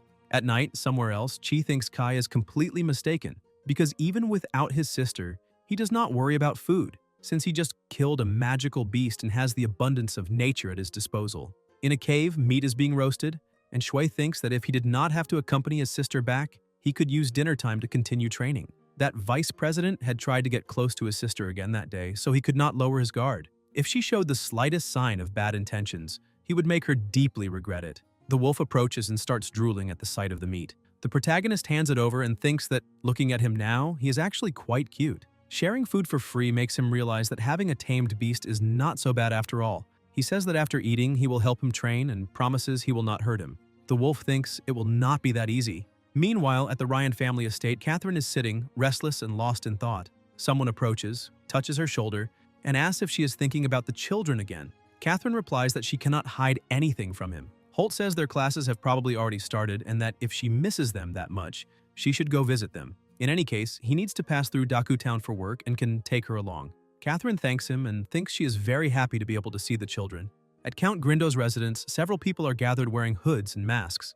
A woman steps onto the altar and says she is very happy that she came and asked her to sit. It is Jessica, the second wife. The woman says this is her new creation, Jade Dream, and the moment she drinks it, her entire body begins to glow. Jessica takes the cup and the woman pierces her own skin, letting plasma drip into the cups.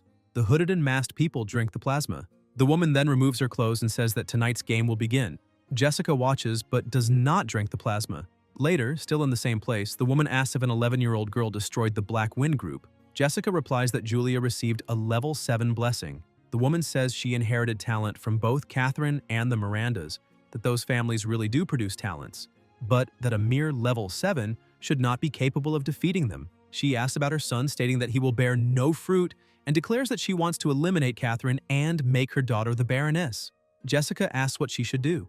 The woman smiles, touches the symbols, and says that the moment a young bud sprouts is truly beautiful. On another day at the academy, Tishy comments that she heard there will be more practical combat training that morning. The students say she must be joking because their entire bodies hurt and that the night before they were in so much pain they could barely sleep. saying that teacher is a real monster. Tichy says it definitely hurts, but that it is necessary for them to become stronger, and that everyone should give it their best. Someone asks if her body hurts too, and others say they themselves feel no pain at all, questioning whether that is proof their bodies are tougher than everyone else's. Kai says that must be it. After all, he himself said he is the strongest in the class, and Collins agrees, saying it is exactly as he said. The protagonist thinks it is just the effect of the sleep incense. Tichy observes and thinks that those four look completely fine, that they have absurd endurance, and that with that they will be able to face challenges in the future, definitely becoming strong martial artists. Kai tells them to go. When Taroi advances, Shui blocks and counterattacks, sending him flying.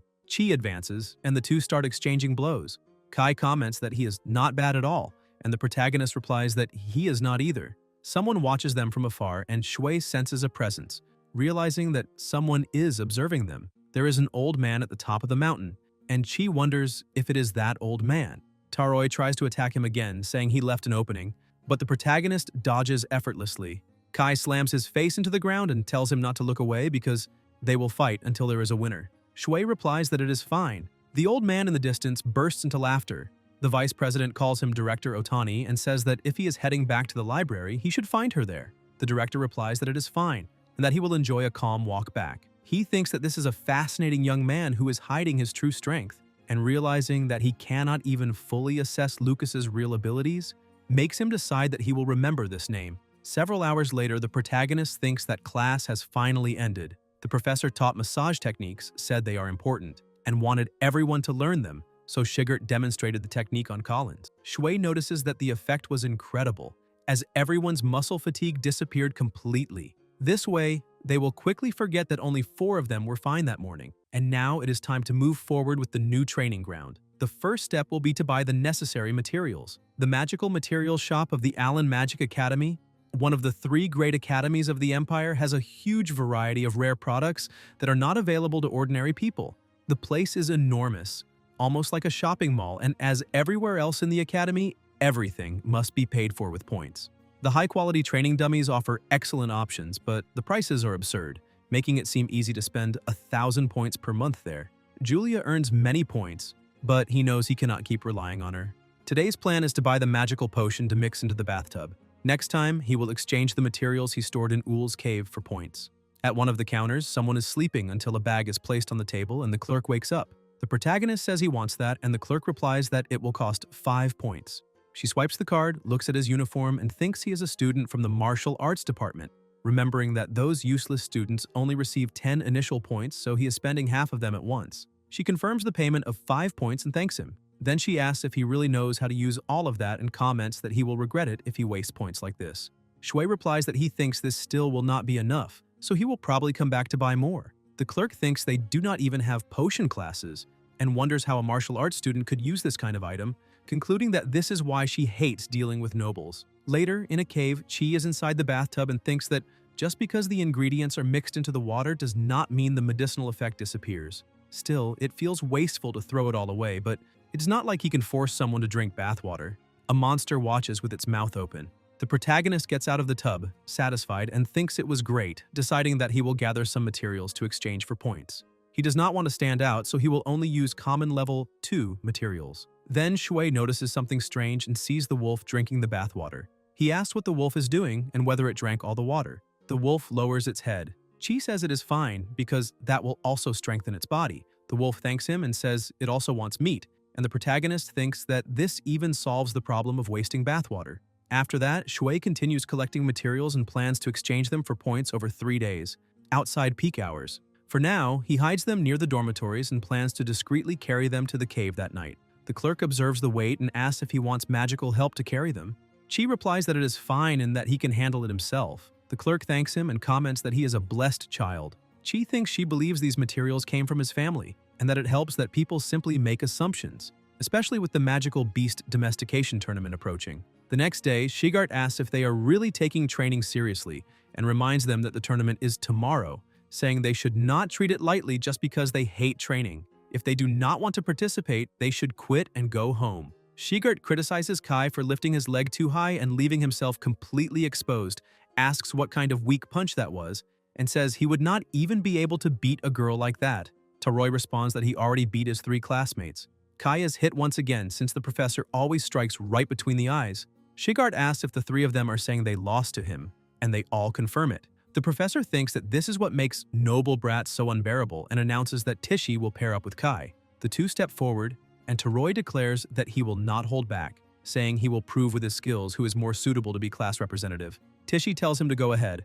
Kai advances quickly, smiling, and attacks. Tichy counters and the two exchange fast, heavy blows. Tichy lands a solid hit. Taroi shouts and tries to rush again, but Tichy stops him and throws him away with force. The students are surprised, commenting that he lost despite having a size advantage, and say they now understand why the professor chose her as class representative. Shigart states that a magical beast will not hold back on them, and that everyone must take this seriously. The protagonist watches and thinks that Kai went all out from the start with no defense, and that Tichy simply identified the weakness and exploited the opening. Tichy asks if he is okay.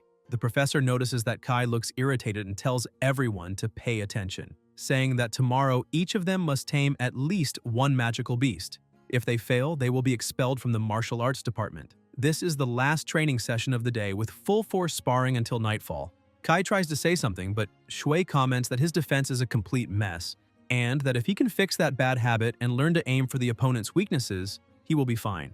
Taroi says that is not it, that this is the first time a girl has sent him flying, and that her movements were so amazing that he already came up with names for the children he would have with her. Chi wonders if he is a masochist. The next day, a voice announces that the gate is opening and that everyone should enter in an orderly manner. The place is huge, and someone comments on how many magical beasts must be inside, saying that just imagining all those terrifying monsters running around already makes him scared.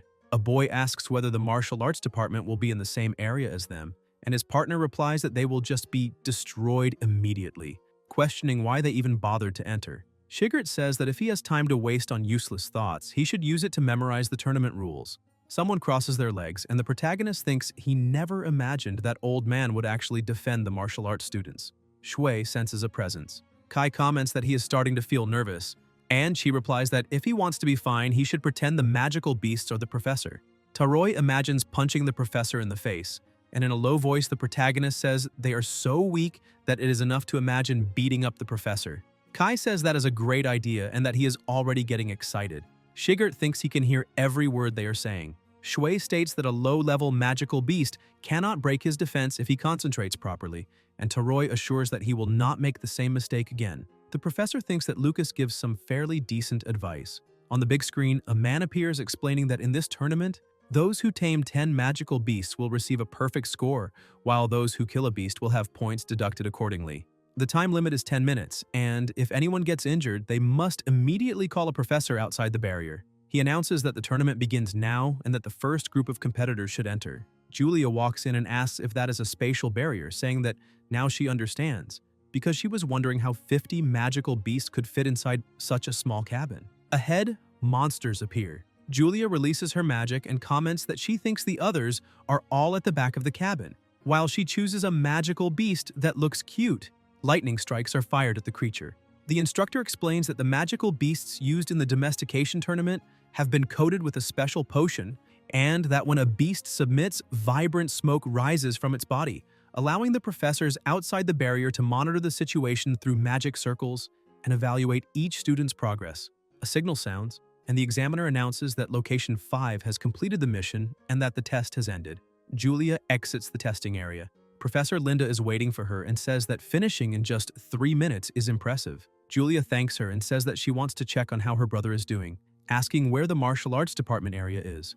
The professor replies that it is Location 10, that the martial arts department will be the last to enter, so it will probably take a while, and Julia says she will go buy a snack while she waits. Meanwhile, someone watches her from the shadows. Iowa thinks about Lucas Ryan from the martial arts department and wonders whether he will achieve results as outstanding as those from the entrance ceremony. 2 hours later, a student comments that he only scored 1 point and asks if that means he will be transferred to a lower class. His partner replies that the classes were already decided at the entrance ceremony, so that will not happen. Aside from the elite class, all mages scored only 1 point. Kai asks whether they will really be able to remain in the martial arts department. The protagonist tells him not to worry, because in terms of raw power, it is not as if they are weaker than the mages. The professor agrees and tells them not to underestimate themselves, explaining that the reason no one has been injured so far is that a level 1 magical beast cannot injure a human. When it comes to physical endurance and close combat, martial artists are stronger than low-level mages, so they need to have more confidence. The students find it strange that he's encouraging them like that. Someone approaches and says they went to check and that it is true, no one was injured. It is Tishy, who adds that most people are just exhausted from having consumed all their mana, and that in addition, she discovered important information.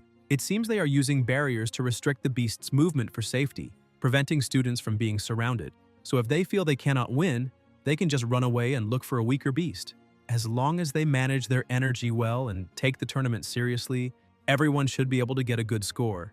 They thank her for the information, and Tishy says it was nothing. She just did what any class representative would do. Shigert thinks that choosing her as class representative was the right decision. At that moment, someone approaches saying that he thought he heard some despicable student spying on the class, commenting that he understands that kind of thing well. After all, when someone has no talent, like those in the martial arts department, all that remains is to rely on cowardly tricks to get by. It is Greg, who adds that the martial arts department is next to enter, so he came to warn them, saying they had better make their students work as hard as possible and asking whether Shigert really would not care if the entire department were shut down. Shigert lowers his head, and Greg says that even if it disappeared, it would not be a problem at all because the martial arts department should never have existed. Greg walks away. The protagonist thinks that this guy is exactly like the bastards who humiliated him in his past life. Shui stands up and says that since he placed first in the class during the entrance ceremony, he will enter first. Shigart agrees, but comments that if he is nervous, he can let someone else go first. Chi replies that no, he will go first himself, as planned. The protagonist thinks that he will definitely get a good score and prove to those idiots who look down on the martial arts department what they are truly capable of. The other students agree, saying they will put on a good show as well. Shigert observes that just moments ago, everyone was trembling with fear, and now the atmosphere has completely changed. Kai reminds them not to forget what the class representative said. Shui replies that he understands, but comments that he does not think it is right to use honorifics. The professor thinks that they really are just a bunch of simple kids. 10 minutes later, at location 10, Chi runs in and thinks about the magical perception circles, reflecting that if he can avoid them, then no one will know what really happened inside that barrier. When a magical creature recognizes a master, their souls connect, allowing direct communication and enabling the master to temporarily use the beast's abilities. The wolf notices something and thinks that his master is stronger than he himself is, wondering why he would be using the beast's power. As the protagonist advances, he thinks that it is easy to simply subdue low-level magical beasts. The owl takes flight upon sensing the presence and accelerates even more. Shui thinks that it is a higher-level magical beast trying to flee, until the owl suddenly stops when it encounters something ahead. Chi continues advancing and thinks that if he wants to make it easier for the other students to tame it later, it is better to break its will to fight now. The owl plummets and crashes heavily to the ground. The protagonist approaches the fallen owl and thinks that the aura of a high-level magical beast should be enough to intimidate those of lower level, and it seems that Owl's power is indeed proving useful. The owl begins to release energy, and Shui is thankful for having sent it so easily, but he understands that until he has subdued all the beasts in that area, he cannot allow the potion's smoke to escape beyond the barrier. The owl gets back up, visibly weaker, and Chi comments that he will go look for more beasts, while the owl thinks that it never wants to see him again. On the external scoreboard, Lucas still shows 0 points. Kai watches and asks if half the time has already passed and he is still at 0. Julia replies that it is fine, saying that she herself achieved a perfect score and knows that her brother can do it too. Greg approaches and comments that not even having a single point means he cannot defeat even the lowest level magical beast, stating that this is the difference between a martial artist and a mage, while Shigart remains standing there listening. Julia tells him not to dare mock her brother because he is amazing even without using magic. Greg wonders if she is really defending a martial artist and thinks that the elite class student is just as blind as that professor, saying that she can say whatever she wants because the results speak for themselves. At that moment, Lucas gains 1 point. Toroi comments that it is fine. At least this way he will remain in the martial arts department. Greg scoffs, saying that he seems very happy with just 1 point, reminding them that the highest score in his class is 5. Suddenly, the points begin to rise rapidly. Greg becomes confused, thinking that the martial arts department is useless, and wonders if Lucas really reached the same score as his best student, finding it impossible. Inside the dungeon, the protagonist realizes that all the beasts are intimidated and understands that his teammates should now be able to accumulate points easily. He thinks that he just needs to secure his perfect score and leave. The points rise quickly and reach 9. The owl tries to flee, thinking that that terrifying human has returned, but Shui subdues it once again, gaining one more point. Greg's eyes widen. The examiner announces that 10 points correspond to a perfect score. Julia beams with joy and proudly says that this is her older brother. Chi leaves the testing area and someone asks if the martial arts department really achieved a perfect score. Julia replies that she knew he could do it. Greg states that it is impossible for a martial arts freshman to tame 10 magical beasts and asks if he used an imposter. The protagonist looks back beside his sister and Shigert says that he did nothing. An examiner raises his hand and asks if Greg is implying that he would accept a bribe or allow cheating.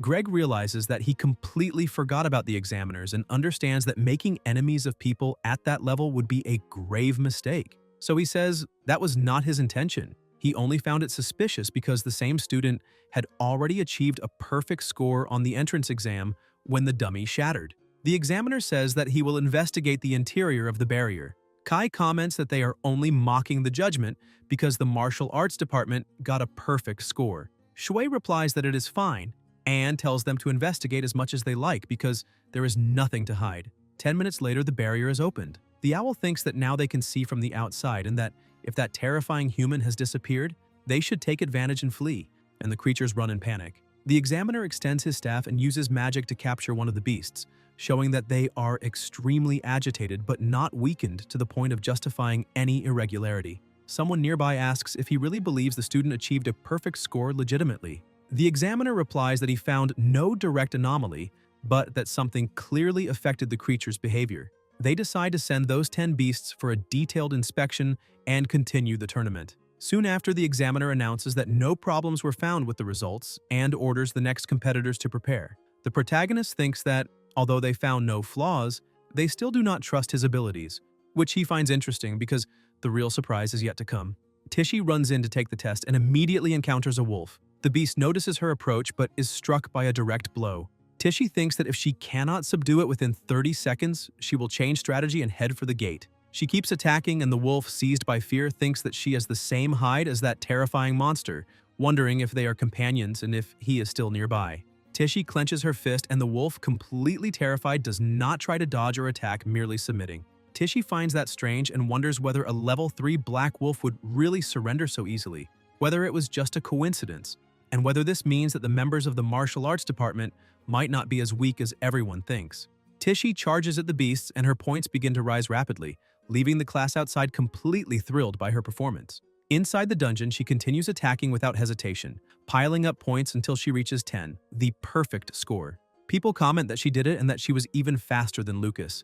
The examiners glance at one another and once again ask whether there was any problem with the beasts, deciding to send them for a detailed inspection. Tichy thinks that, just as Lucas said, the beasts in that tournament were reacting that way only because they were martial artists, and that did not mean they were weaker than mages. In the third match, the student faces the monster with ease and also achieves the maximum score, while Sharp likewise reaches 10 points.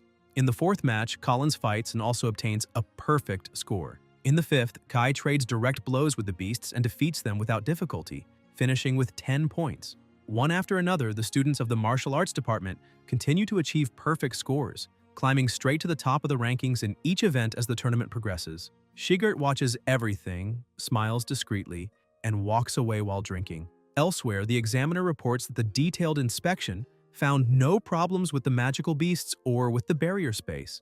An old man asks why the scores of the martial arts department are so exceptionally high. The examiner replies that the beasts were probably already frightened by the attacks of the magic division, since the magic students always participate first, but that this is the first time something like this has happened, and also the first tournament since the creation of the martial arts division. He comments that by fighting at close range, the martial artists must have caused even more fear in the beasts. The old man says he understands and decides that, starting next year, the martial arts division will be the first to participate, keeping the current scores as they are. Greg becomes indignant and claims that this means the martial arts division will surpass the mage division and tie with the elite division for first place. Shigart lets out a sigh and the old man asks whether he has a problem with that. Greg replies that he does not, but insists that the martial arts division claiming first place purely by luck, rather than real skill, raises doubts about the fairness of the tournament. The director responds that luck is also part of one's abilities, and that this is not the student's fault, so there is no reason to discard the scores, and the old man agrees, saying that the results will be announced. Greg looks back, sees the two professors together, and thinks that he hopes Shigert is paying attention. The old man approaches the director and comments that this is a critical issue that affects the very existence of the martial arts division, and that if he, as a 9th-level martial artist, noticed this, the director certainly knows what is really going on. Otani replies that he cannot share the details, but guarantees that it is nothing bad for the school, thinking that he will move forward and act as if their abilities were not real, exactly as desired. Elsewhere, Kai comments that he cannot believe he got a perfect score and says he needs to tell his father as soon as possible, adding that honestly, taming that magical beast was not as difficult as everyone made it seem. Colin says that they must have become much stronger since the entrance exams. The protagonist states that all of this was thanks to the professor's special training and thinks that no one discovered his secret. They enter the room and close the door, and Taroi asks what they are going to spend the 20 bonus points on the next day, since they placed first. Sharp replies that he will save his, after all, he still owes that dinner. Collins comments that this means they need to be prepared for emergencies. Kai says that the obvious answer is to buy high-quality materials for next month's combat training. Shui asks about that training, and someone explains about Allen Tower, the main training field of the Allen Magic Academy, where there is a complete illusory world with different races, magical beasts, beastmen, and giants, allowing one to choose who to fight against. Because they are illusions, there is no real danger, but the combat experience is extremely close to reality, helping one learn how to face all kinds of opponents. Sharp comments that only 100 freshmen can enter, that all 12 from the elite division will certainly participate, and questions whether people like them will be able to secure one of the remaining 88 slots. Taroi says he heard that participants are usually chosen based on the ranking of the taming tournament, and since they all got perfect scores, it is practically guaranteed that they are in. Someone stands up, Kai asks where he is going, and Collins replies that he is heading to the supply shop to buy some training equipment. The protagonist thinks that this is exactly as he imagined. Every martial artist wants to become stronger, and making everyone score perfectly in the tournament was the right decision. Kai calls Lucas to stop by the shop as well, but Shui replies that he thinks he will pass. Chi shows a chain and says he wants to take a closer look at the pendant the professor gave him earlier. Taroi comments that this is something only the top 3 who obtained perfect scores in the tournament receive, and says that if the order had been just a little different, it would have gone to Lady Teishi, while the protagonist replies that his only strong point is good luck. Kai sighs and says that it does not matter, stating that he is going to the supply shop to meet his partner and the others. Elsewhere, several people are gathered looking at the scoreboard, which shows that the martial arts department achieved a perfect score with all students. Someone approaches, it is Lila, Greg's student, who says that they should achieve excellent results for 3 consecutive years and become part of the main class after the elite course, asking whether they know how much her father has struggled over the past 10 years. Another student strikes the screen and says that those guys took 20 slots for entry into Allen Tower, and that those slots belong to the mages. The partner beside him comments that even the professors from the magical beast base stated that the martial arts students did not cheat. The boy pulls back the magical dagger he had thrown at the screen and says that the martial arts department apparently bribed the professors of the beast base. A student nearby says that this is not impossible and comments that the son of the Taroi family in the martial arts department could easily bribe them. Someone appears and says that he saw the henchman of the Taroi heir earlier. It is Andre, Greg's student, who claims that they bought the last training equipment in the school supply shop. He asks whether tomorrow, when the 20-point bonus is given to the martial arts department, they do not think the precious materials will continue to be snatched away by them. Lila comments that she remembers that a martial artist's meridians are more fragile than glass, and asks how about correcting their growth rate. Elsewhere, people laugh. A dagger is thrown and sticks into the ground, while a voice asks why they are suddenly being attacked. Sharp is badly injured, and Collins wonders whether it is poison, thinking they need treatment quickly. He asks whether they want points and says he can give them points. Lila attacks him as well, and a great deal of plasma splashes as they are assaulted. Lila orders them to shut up and says she does not need their points. Sharp asks why she is doing this. Lila replies that her demand is simple, that they crawl back to the martial arts department in their current state and tell the entire class that their lives are worth less than insects. A very loud noise echoes. Several hours later, the protagonist is with Kai searching for their other partners and says that if they can hear him, they need to respond. Kai comments that those guys usually come back late from their part-time jobs and asks why he is so panicked. Shui replies that the situation is different today and thinks that this is the first time he has sensed such a strong smell of plasma on that road. Chi smells it and runs toward the source. Kai asks what that sudden sprint was about. When they stop, they find the two partners extremely injured. Taroi becomes furious and asks who the hell did this. Chi lifts one partner's head, and Colin says it was Greg's class, Lila. The two are gravely wounded. The protagonist looks on with a terrifying expression, seized by such intense rage that his aura changes. Shui says that he is still alive, just unconscious, that he will stop the bleeding and needs to find medicine. Kai runs off to get the medicine. Chi, with his hands over the two of them, thinks that they were cursed, with all their bones shattered into pieces. This is clearly the bone-breaking technique used by black market enforcers, and injuring someone in such a cruel way can completely destroy a person.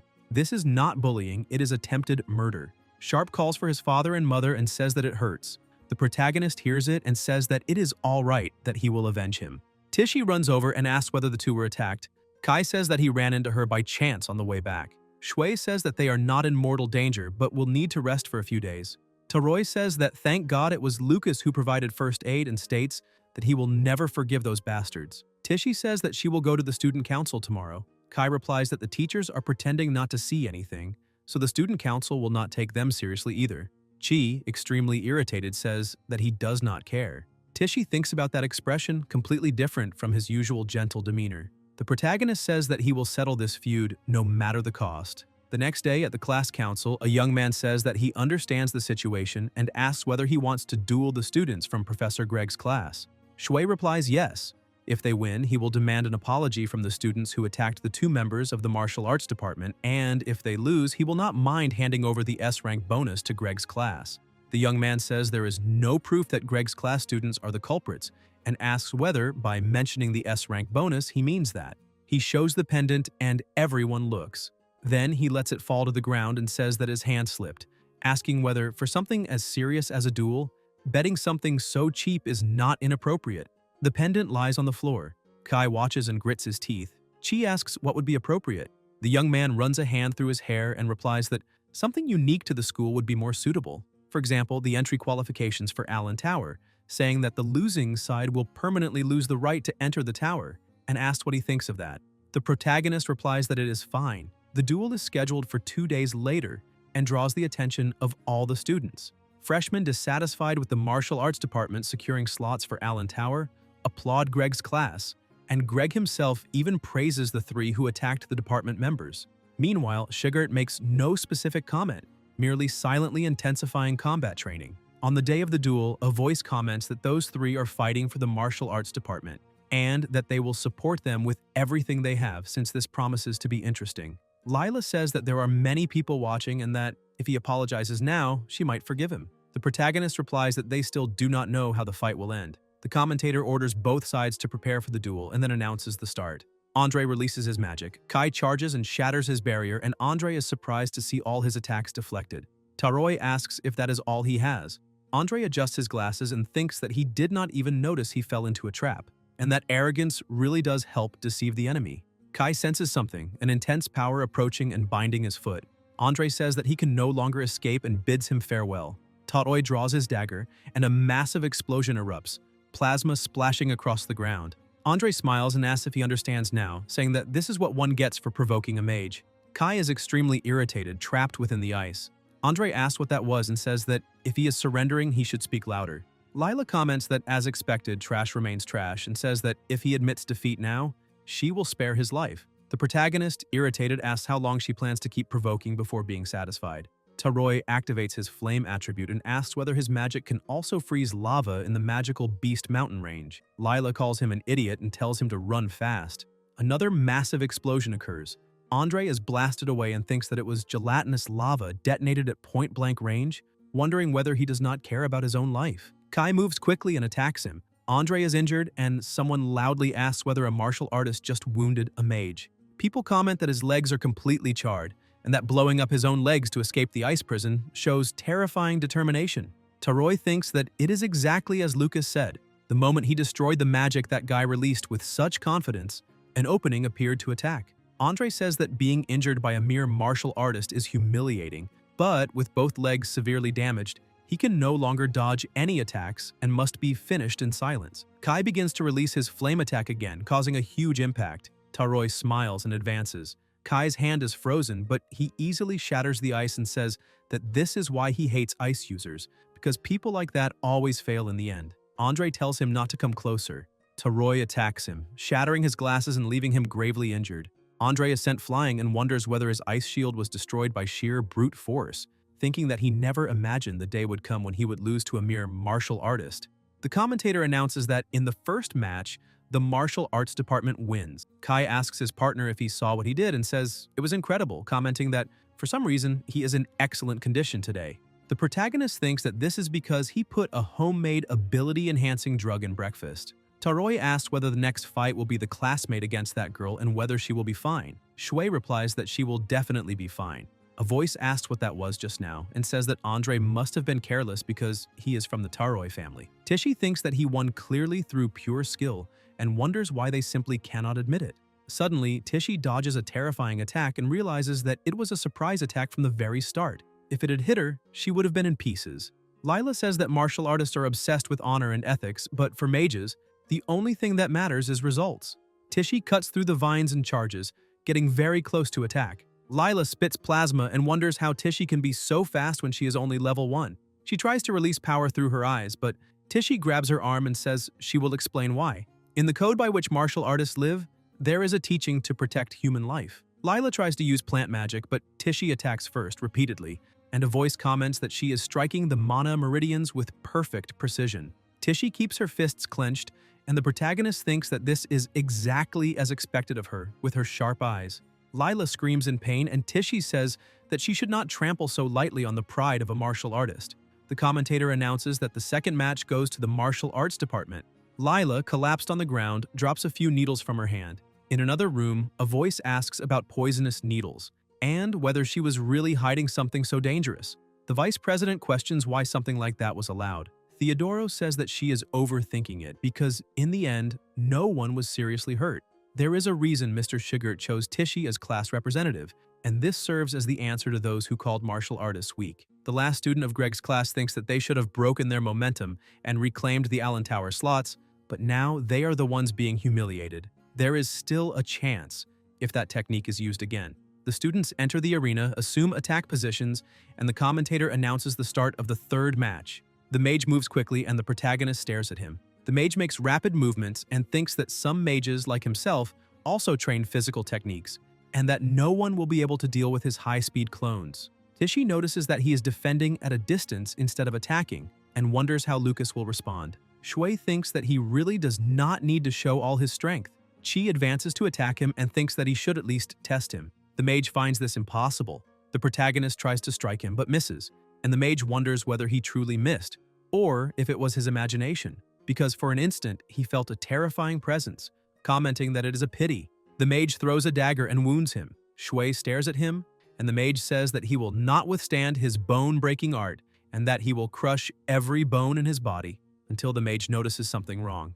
Chi tells him not to think he will win without suffering damage, and the mage wonders why his bone-breaking ring art is not working. Kai comments that Lucas was flawless and asks what he did to his partner. In the fight, the mage attacks from behind and says that he thought he was hiding a supreme move, but that it was just a bluff. The protagonist catches the thrown dagger, grips his arm, and says that now it is his turn. Shui moves his leg, creating an intense shockwave, and the mage wonders how a martial artist of such a low level can generate something like that with just one leg.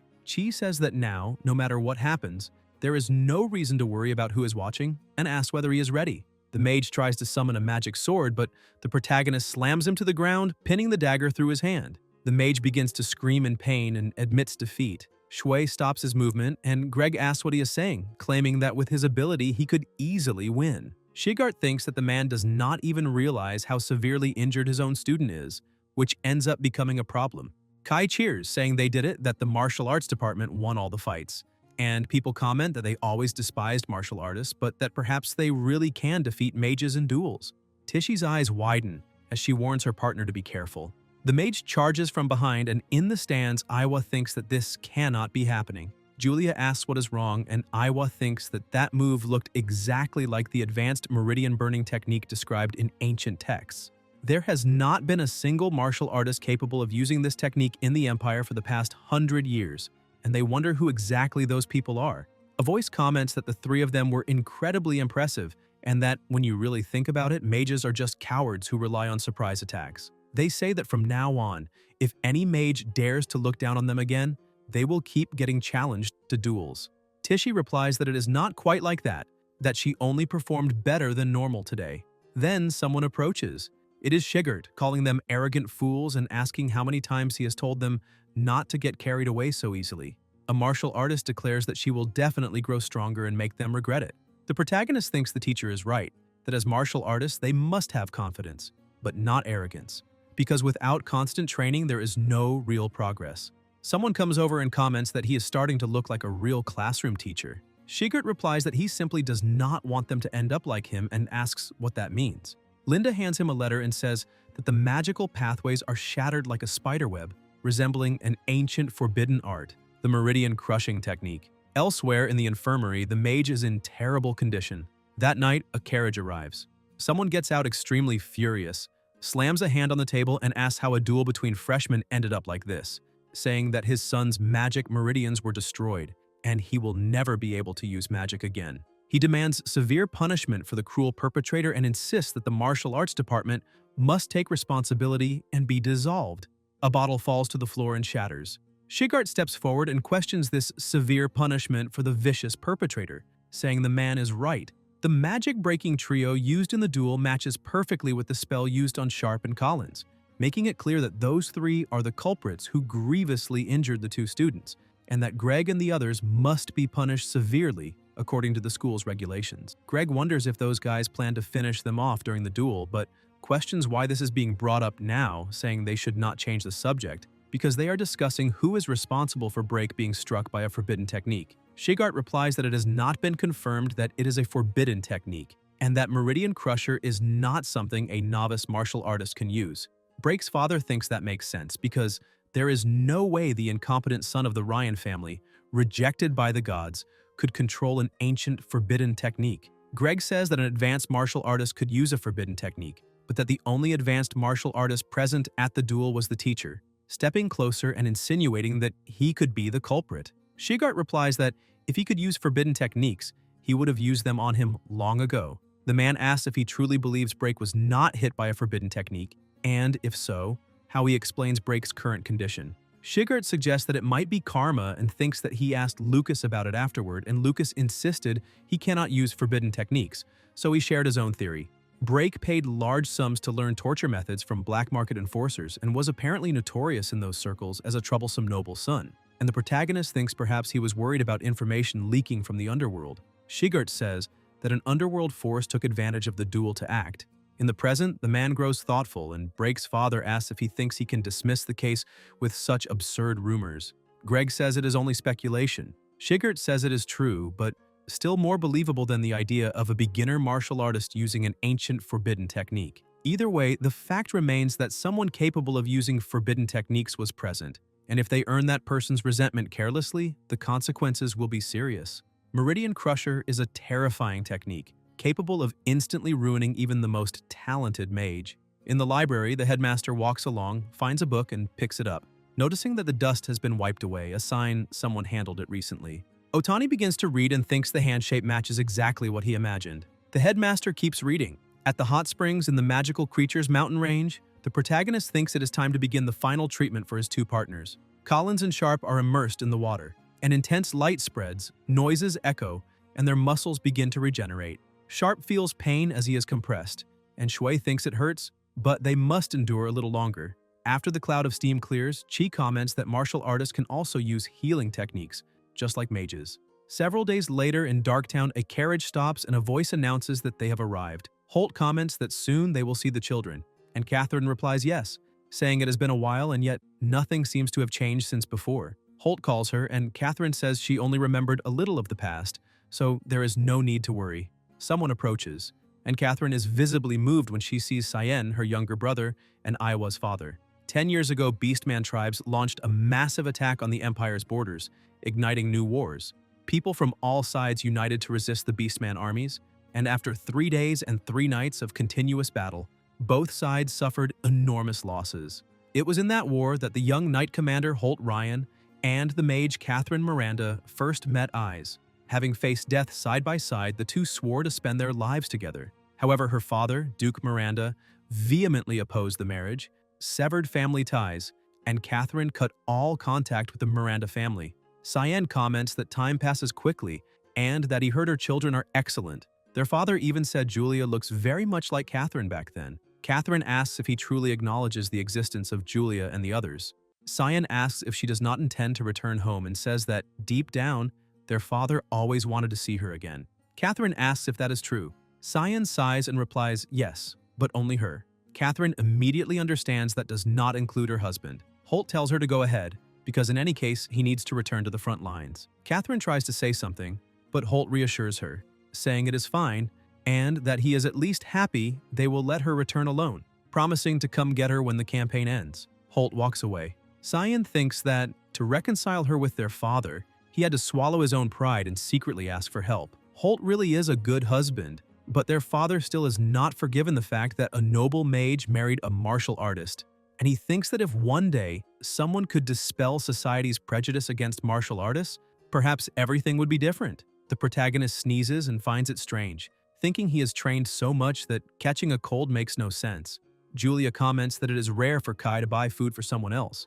Taroi says to leave it alone and that once the others are fully healed, they will definitely make him pay for the meal. Shui replies that he thinks it is fine. Nearby students comment that they should look at the martial arts department's King of Luck, saying that apparently an outside enforcer attacked Break even before the duel, and that he won purely by luck, blessed with luck 3 times in a row. Julia steps forward and asks whose gossip that is. Kai says he is going to deliver lunch to the dorm and that because of that, he should go to the cafeteria first with his sister. Elsewhere, Julia is eating when Shui asks if the hairpin in her hair is new. She asks if it is not pretty and says Iowa gave it to her, a gift from the Miranda family. She thinks about the Miranda family and reflects that, with Julia being such a genius mage, it is not strange they want to get closer to her and bring her into the family, commenting that, out of motherly love, she will probably get along well with Iowa. Julia says that, speaking of her mother, she needs to write a letter telling her that she became class representative. Someone approaches to congratulate her. It is the vice president, who comments that she will surely become a pillar of the school in the future and that she will always support her. Julia asks what it means to be a pillar of the school. The two fall silent for a moment and look to the side, toward Iowa. Shortly before, Linda had said that although Iowa had skills comparable to Julia's in mental magic, Julia surpassed her in every other aspect, and that is why she believed Julia was more suitable to be class representative, something Iowa needed to understand. In the present, Iowa thinks she will prove with her own ability that the teacher is only favoring Julia. Iowa leaves the cafeteria and Julia watches, commenting that she left looking very angry and did not even eat properly, saying she will buy lunch and bring it to her. The vice president asks if she is close to Iowa. Julia replies yes, that they are roommates, and comments that Iowa's mental magic is incredible, saying it is the first time she has seen anything like it. The protagonist adds that mental magic is truly rare. Mina, sitting there, activates her magic and creates a shield around the 3 of them. Shui wonders if that is a magic circle to keep sound from spreading. The vice president says that very intelligent people are often difficult to deal with and comments that Julia's wind magic is also interesting. Julia asks what she just said. Chi stabs his fork into the food and asks if she did not come only to chat. Mina thinks her brother is clearly on guard, but as long as he adores his sister like that, this level of interference is no big deal, so she decides to be direct. She asks if he knows the dangerous place called the Magical Beasts Mountain Range behind the school and says that apparently there was recently an ecological anomaly there. The number of low-level magical beasts has dropped drastically, and even crested magic leopard cubs, which used to be common, have simply disappeared. 3 days ago, the Empire's investigation team discovered the lair of a high-level magical beast. A spoon falls to the floor and Julia asks if it is Ul. The protagonist coughs softly and Julia covers her mouth. Shui asks if she wants them to take a field mission and what the difficulty level would be. Mina partially covers her face and replies that the reward is 100 points. The 2 siblings are surprised, and Chi comments that he and his sister should be able to handle it without problems. At the Miranda estate, Soa Miranda, Duke Miranda, and head of the Miranda family sits at the table during the meal. Cyan thinks that his sister's room has already been cleaned, yet his father still made her stay in the guest room, showing how stubborn he is. Cyan also notices that Catherine has not touched any of the objects in the room. The head of the family calls to her and says that As for Julia, who has the qualities to become a sacred archmage, he is willing to acknowledge her as his granddaughter. Catherine thanks him and adds that Lucas is also an excellent martial artist who achieved a perfect score. But Soa replies coldly that no matter how excellent a martial artist is, he is still insignificant, because the Miranda family seeks only those with the talent to become sacred archmages. Catherine thinks it is exactly as she imagined. Her father's prejudice against martial artists will not change so easily. Someone asks for permission to speak and reports that the investigation team sent to the magical beast's mountain range brought new information. The two siblings wonder why that investigation has flared up so suddenly. The letter states that a new area was discovered beneath the beast's den and that the danger level is still unknown. Cyan asks if something happened in the magical beast's mountain range, and Catherine says that the children at the nearby Allen Magic Academy could be in danger. The head of the family replies that Allen Magic Academy has teachers and stationed forces on site, and that as long as they remain inside the school, there should be no danger, telling her she can wait until the situation is resolved before going to see the children. Catherine agrees and thinks her children only need to wait a little longer.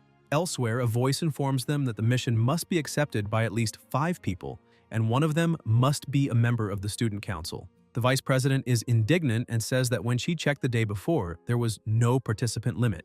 But the young man replies that he is sorry because the president changed the mission requirements after an anomaly was detected in the Ridge Cave. Mina realizes the man deliberately changed the conditions, betting she would not be able to gather 5 people. The protagonist wonders if she is so isolated she cannot even gather 5 members, and thinks it is no wonder she approached his sister since the entrance exam. Mina apologizes and says it looks like they will have to give up the mission. Shui tells her to leave recruitment to them, and Julia says they will help. The vice president thanks them and starts to feel bad for using them as pawns, thinking they are good kids. Elsewhere, someone appears wearing armor and holding a sword. It is Kai, who says that if his best friend Lucas is going on a field mission, he will help too, thinking it is finally time to use the advanced equipment his parents bought. Maya introduces herself and says it is a pleasure to meet them, explaining that she specializes in water attribute healing magic and can be useful. Mina thinks she should take back what she said earlier because they are all just freshmen and might end up being a burden. Chi asks why his sister called Maya instead of Aiwa, and Julia replies that it was because Aiwa did not even listen to her. The vice president thinks it does not matter because they are only there to fill the minimum number. As for the mission itself, she and Julia should be able to handle it alone. She says they must leave immediately, because even with acceleration magic, it will take half a day on foot to reach the magical beast's den, so they need to hurry. Several hours later, Mina says they have arrived and notes that this area is under investigation by the Empire's inspection team. Kai observes and says the crest there belongs to the Miranda family, and the vice president adds that there are also clear traces of battle. The protagonist and his sister think it is a good thing they did not find Ol's dwelling. Then Shui senses something approaching. A monster charges in, and Mina reacts instantly, using storm magic to hit the creature head-on and defeat it with a single strike. Another monster approaches from behind her. The vice president notices in time. Kai rushes forward and positions himself in front with his magic shield, telling them to leave close quarters fighting to them. The creature lunges.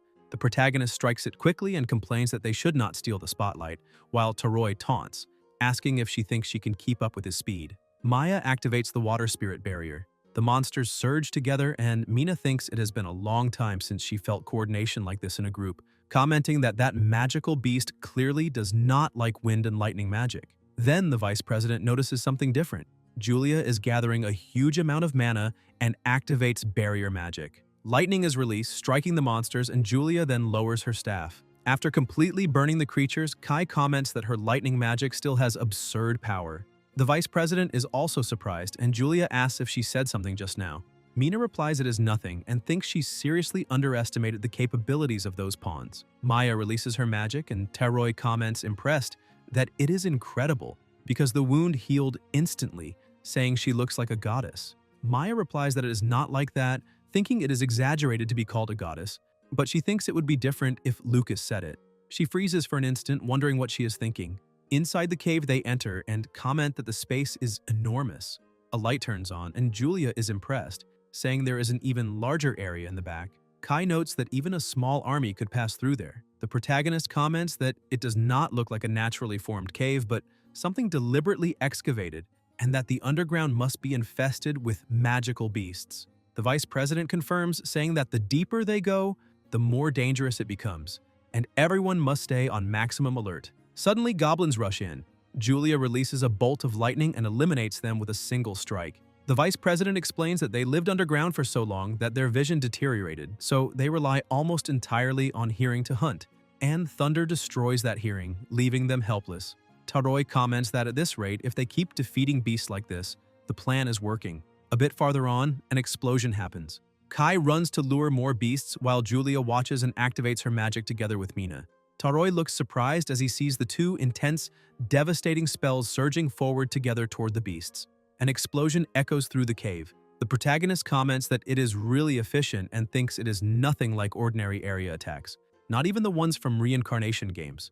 Kai says he is pulling the monsters in precisely so they can wipe everything out at once, calling the idea brilliant, and says he can only do it thanks to his advanced equipment, asking Lucas to forgive him for stealing all the glory. Shui thinks he should not assume everyone wants attention like he does. Following Taroi's suggestion, the group starts eliminating the magical beast steadily while Maya focuses on healing Kai, and in this way they advance gradually toward the center of the lair.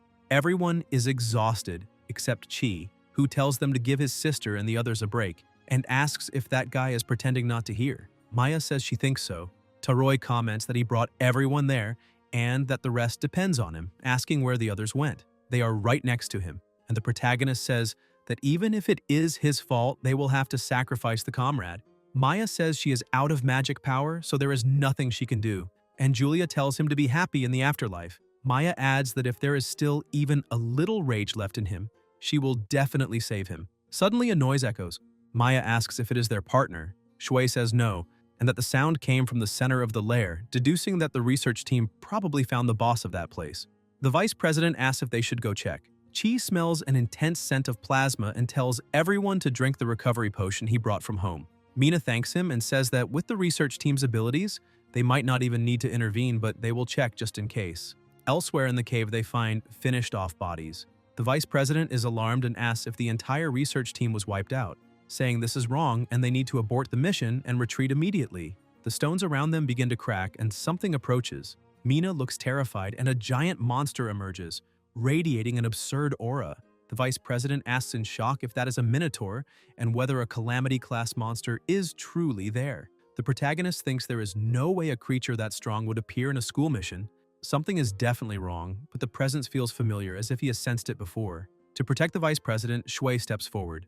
The monster attacks, but Chi manages to block it while a barrier is also activated. Julia asks if everyone is okay and whether that ice shield that appeared a moment ago was Mina's doing. The protagonist replies that no, saying it was that person trapped in the Minotaur's hand. A young man is being held, and the monster asks if he was the one who interfered. Shui asks whether, even with such grievously wounded people, he still tried to save them. The young man asks them to quickly call for Imperial Army reinforcements, saying that the ancient seal of that place has been broken. The monster tightens its grip on him and declares that this conversation is pointless, because it intends to devour every one of them. Julia asks how he can do that. Something falls to the ground. Julia watches in surprise, and an intense light is emitted. The young man invokes a magic circle and says that it is the monster who is talking nonsense. The Minotaur is frozen, and the young man orders them to run immediately and report everything that is happening there. The vice president answers that she understands. Chi thinks that he failed to save him, but that he will return soon to avenge him. The young man shouts for them to run while they still can, saying that he did everything within his power. The Minotaur shatters the ice and asks how a mere insect dared to attempt a surprise attack on him. The creature is about to swallow the young man when attacks strike the monster, forcing it to release him. It was Julia who attacked, saying that he is not an insect but a great warrior. A power is released to cushion the young man's fall. It was the vice president using her wind bomb, and she asks why they are advancing instead of fleeing, since he risked his life to buy them time. The protagonist says he will hold it there and asks them to report the situation outside.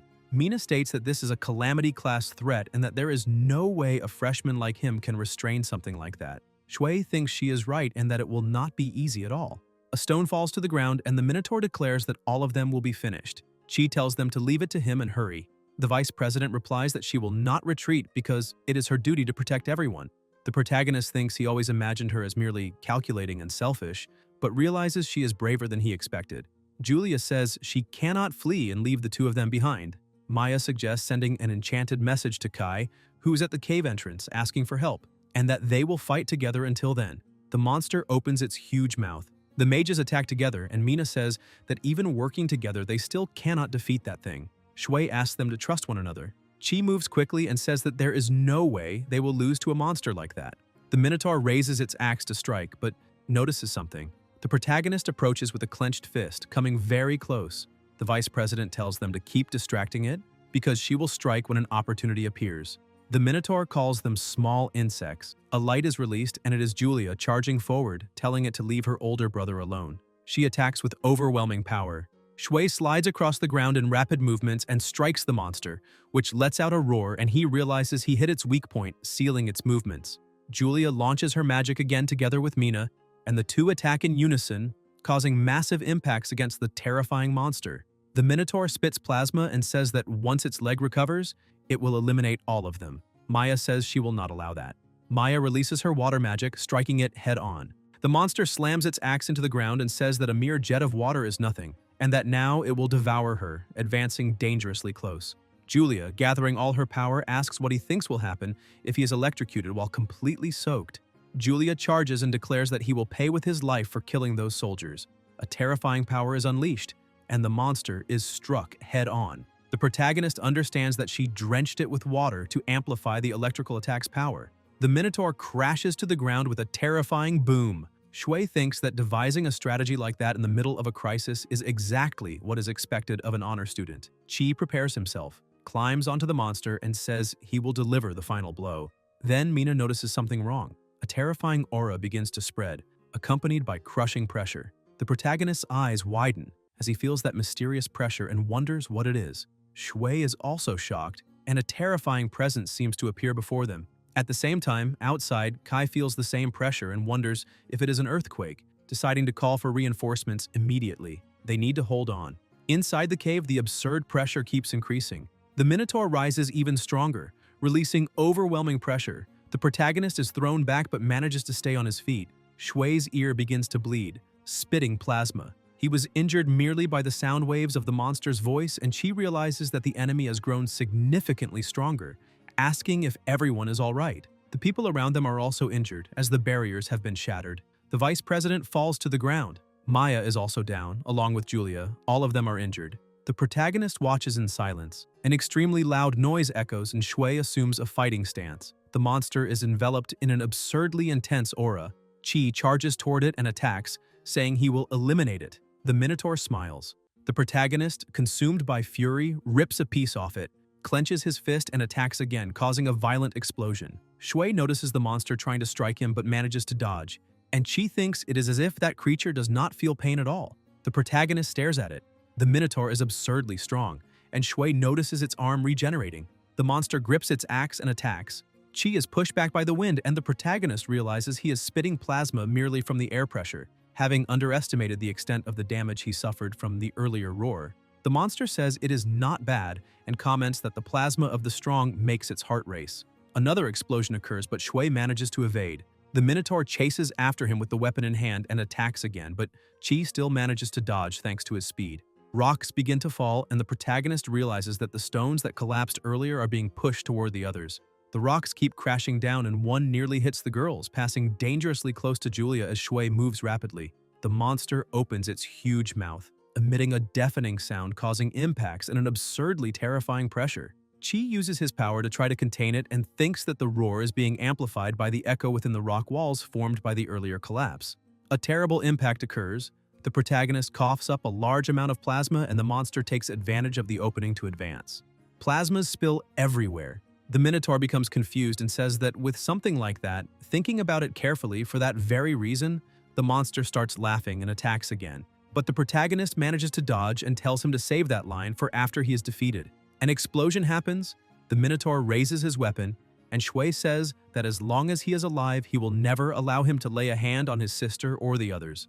The monster observes, and Chi takes advantage of the opening and advances, attacking him. The protagonist tears off a piece of him, and the monster screams in pain. The Minotaur looks shocked. Shui throws the piece of his body to the ground, steps back, looks behind him, and advances again. One of the monster's teeth is shattered, and the speed at which Chi moves is surreal. The Minotaur smiles and lunges, grabbing him with his hand, but the protagonist manages to escape. The monster realizes that his hand has been torn off, and amid the smoke, Shui is still standing. The Minotaur advances again toward him with his mouth wide open. Chi charges forward, their blows collide, and the monster says that he already expected this. The Minotaur notices something, and the protagonist smiles as he advances, releasing a surreal and intense power, slicing the monster in half. The Minotaur screams in pain, and Shui attacks once more with his immense power, completely destroying the monster in front of him. After some time, still inside the cave, Julia is lying down and Maya asks if they're still alive. Julia asks where her older brother is. The protagonist widens his eyes and delivers the final blow to the monster, and plasmas spray in all directions. Julia notices her brother ahead and calls out to him. Threads of plasma fall to the ground and begin to climb up Shui's body. Chi screams at the top of his lungs, and the pressure increases. In the Hall of Wrath, fire moves throughout the place around a statue until a hand rises from the flames. A monster emerges there and says that he has returned to this filthy world, calling himself a martial god. This is Valsaba, the demon lord of controlled wrath, who claims that he will tear him apart without fail. A woman appears at his side and says that it is delicious. This is Gisilda, a superior demon lady who comments that he awakened because of the fury of the key they chose. The demon lord of controlled wrath walks forward and asks whether he truly possesses enough latent potential. Gisilda smiles and tells him to watch because at that very moment he is freeing himself from the claws. In the real world, violent impacts occur, and the protagonist is still standing. Julia hugs him and begs him to stop and wake up. Maya asks for calm, then widens her eyes and says that Lucas is about to strike his own sister with all his strength. Shui has his fist clenched and is completely out of control, and Julia cries desperately. When the tears fall, Chi thinks of his sister and returns to a normal state. The protagonist collapses to the ground, the smoke dissipates, and Julia calls out to her brother. The claws begin to come out of Shui's body. Julia keeps calling to him and Chi apologizes, saying that he has regained consciousness and needs to retreat. An energy runs through his body, an intense power emanates from his eyes, and the claws finally disappear. Julia asks if he is all right, and the protagonist replies that he is. Julia hugs him and says that he truly scared her. Shui apologizes and promises that he will not do something like that again. Later, in another world, a voice says that a message from Kai has just arrived, informing that Lucas and the others brought reinforcements and are on their way to help them. Gisilda comments that there is no need to rush because this key still needs more tests, such as the loss of family, and an image of Julia appears enveloped in a liquid. Somewhere else, people call out to Lucas, and when the protagonist opens his eyes, everyone is very happy. Shui sits up on the bed and asks where he is, until Chi feels something strange and remembers what happened before, the monster's claws wrapping around his body, and says that his body moved on its own again. The protagonist calls for his parents and his sister, until they ask what the hell he is doing. They are at the Aaron Magic Academy, in the infirmary. Kai says that he was almost asleep, and that if he were not an injured patient, he would already have been beaten into pulp. Shui apologizes. Taroi walks away, complaining that his nose still hurts. Later, still in the infirmary, Chi wonders why he had that dream, and whether that strange power used in the cave is manifesting. He thinks that the sensation of losing his reasoning was exactly the same as when that bandit was finished and turned into a monster, but at that time he did not lose consciousness. This time, however, it seems that he had already lost control when his sister and Maya woke him up. His consciousness must have been consumed by that power while he was fighting the Minotaur. He remembers nothing, except the emotion of rage. The protagonist reflects on this and wonders whether his consciousness was consumed because he was dominated by anger, and whether it is possible to suppress it during combat. He decides that he must ensure that there is always someone capable of stopping him nearby whenever an important battle is about to happen. Shui becomes very thoughtful, remaining completely silent while feeling a strange sensation. Chi says that the only people he can work with on missions or training are the students there, because making them try to stop him in a state of fury would be extremely dangerous. Then the protagonist realizes something, and thinks that he only needs to create a way to restrain himself. Shigart walks down the corridor. The nurses comment that the patient there is out of danger now, but even so, he is already a high school student, so they wonder how he suffered such severe injuries on a simple school mission. Shigart, while drinking, overhears the conversation. They also say they heard that he shielded middle school students carrying along the dead weight from the martial arts department, and that it is no wonder he got hurt. An aura approaches through the corridor. Shigart senses the presence of a high-level martial artist and thinks that this is impossible. The nurses say that the windows are already closed, but suddenly a strong wind arises, and Shigart immediately sets the bottle down. Then, elsewhere, the protagonist is releasing his power and says that everything is fine, thinking that the cloning technique was a success. Shui observes his own clone and thinks that, according to the ancient books he read in the library, the strength of a clone is, at most, half that of the main body. With 3 bodies, the power is distributed equally, so the strength of each would be only 1/6. This is a bit too weak to stop him if he goes berserk, but it can still buy enough time for the others to escape. Then the protagonist notices someone approaching and realizes that it is the professor. Shigart calls out to him and says that ever since the IT entrance exam, through the magical creature training competition, and now this mission, strange things always happen when he is nearby. So he will ask directly who he is and what he came to do at that school. Shui lowers his head, remains silent for a second, and then Chi says that he has no idea what he is talking about, that his goal at the Aaron Magic Academy is simply to master the use of weapons and become strong. The professor moves quickly and strikes him, asking if that is what he means by becoming strong, and saying that before that he wants him to show his true ability. The protagonist asks what he means by true ability, and thinks that the professor is sharp, as expected. If he can earn the respect of someone like him, his future school life will be much safer. Then someone approaches and asks who he is. Shigart realizes that he completely forgot that today is a holiday, so guardians can freely enter and leave the school grounds. Catherine asks if he could simply step away from her son. Shui explains that he is the professor of the martial arts department class and that he was just giving some guidance while evaluating him, teaching that one should not confront a strong opponent head-on. Shigart wonders if this boy is hinting at him and thinks that it seems he noticed the mother's arrival from her footsteps long ago. Catherine asks if that is really the case, but says that since it is a day off, he should be resting properly. Shigart understands that, in other words, she is telling him to leave. Since he did not cause any serious trouble and while he is his teacher, he will not allow problems to arise, he takes his leave. Catherine asks if he should not be selfish and irritate the professor, and the protagonist replies that he should not. Catherine then asks why the two of them risked their lives in that cave and says that she herself stayed at the Miranda family estate until things calmed down, wanting to come see them as soon as possible. Julia asks if that means she was nearby for days and says that she wanted to see her much earlier. Catherine tells her brother to do something and Shui tells her not to look at him, asking if their father is not with her. Catherine says that the situation on the front line does not seem good and that he went to war after leaving her at the Miranda estate. Chi thinks that the Miranda family accepts their mother but still does not acknowledge their father, an extremely stubborn family of mages. Catherine says that she has a gift from their father to celebrate first place in the entrance exam. The protagonist becomes excited. Catherine opens the box and reveals a precious sword passed down through generations of the Ryan family.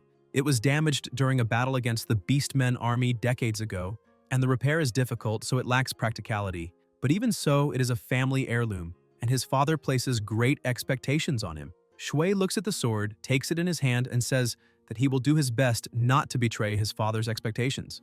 Julia comments that he is very lucky. Catherine looks at her and smiles.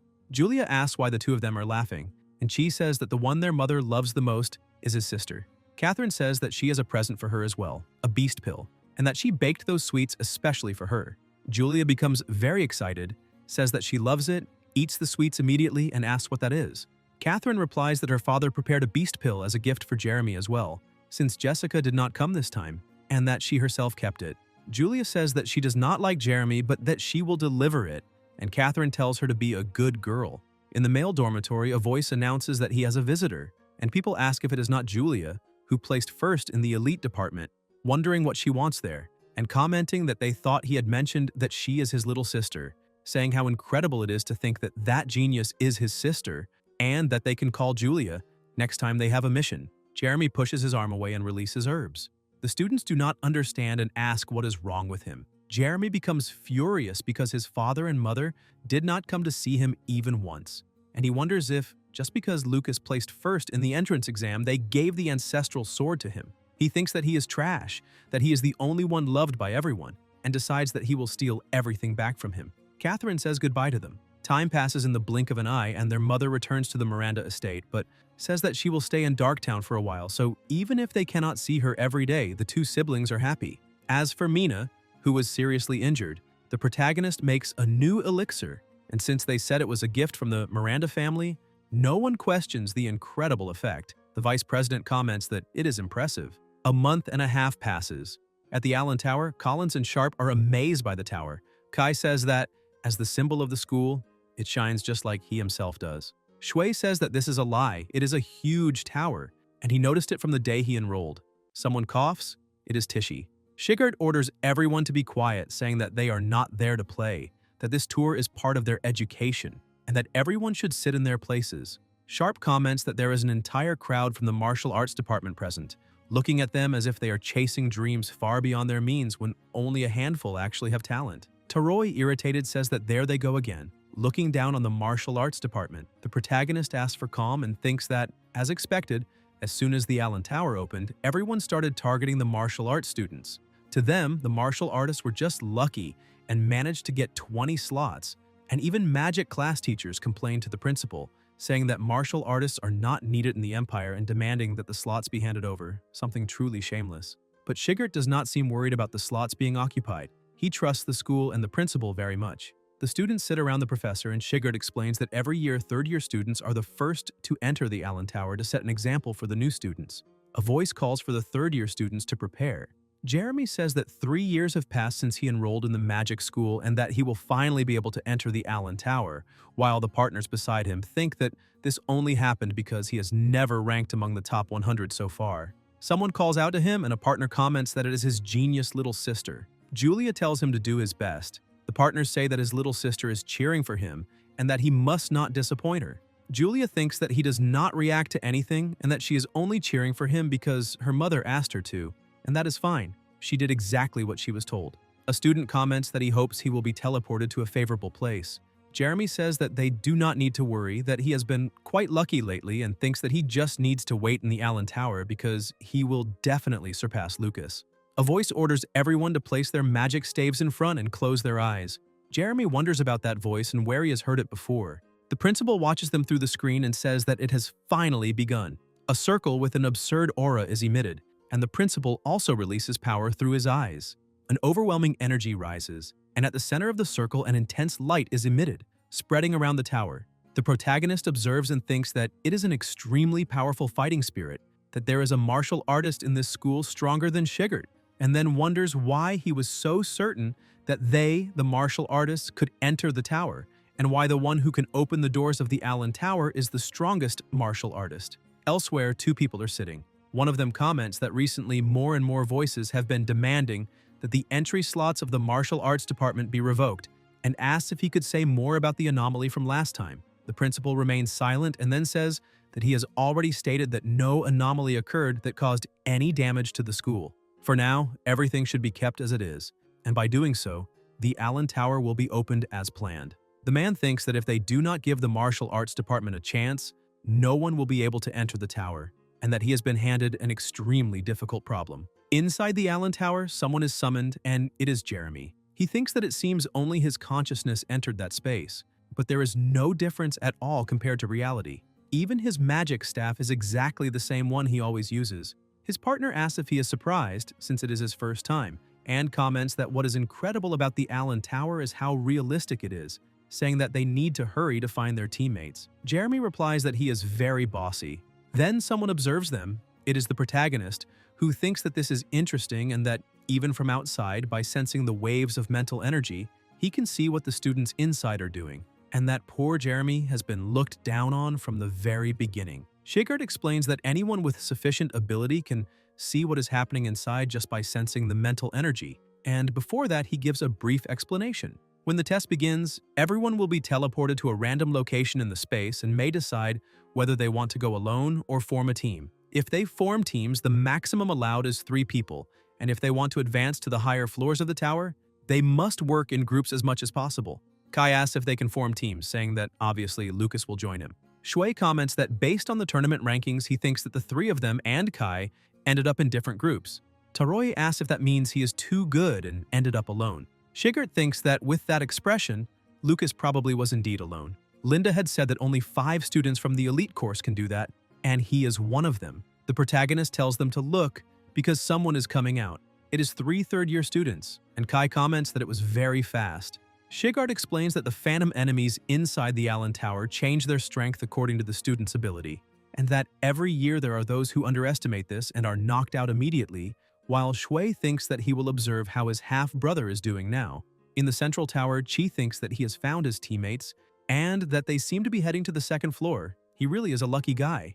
They enter a dark place. It is the 2nd floor of the Allen Tower. Monsters hidden above leap out to attack. Jeremy extends his staff using plant magic to wrap vines around the enemies' bodies. His partner uses a wave of earth, striking the trapped monsters head-on. The elite skeleton warrior is defeated. The boy comments that it was close, that the second floor is as dangerous as the rumors say, and that they should hurry while they still have magical power and energy. In the central area of the second floor, they fight and defeat the Beastman Scout.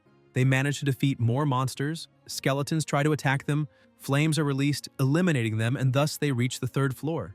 Outside, a voice comments that he was knocked out quite quickly, but that at least he definitely will not finish in last place, and asks if he's not happy that he stayed quiet all this time. Jeremy replies that of course he is happy and thinks that his father fights enemies like those all the time, feeling that he has taken one step closer to him. Several hours later, the protagonist has his eyes closed and thinks that through the mind, he can clearly understand the sensation of the energy up to the third floor of the Allen Tower. In the trials, phantom enemies with different characteristics appear each time, and even the same type of enemy becomes stronger with each floor ascended. He wonders whether these phantoms are created from real beings that exist in the world, because if so, how terrifying the combat experiences of that martial artist who opened the Allen Tower must have been. Like Shigart, he probably also perceived his true abilities, but now everyone merely watches him in silence, and he wonders whether this is goodwill. A voice calls for the last group to gather at the entrance.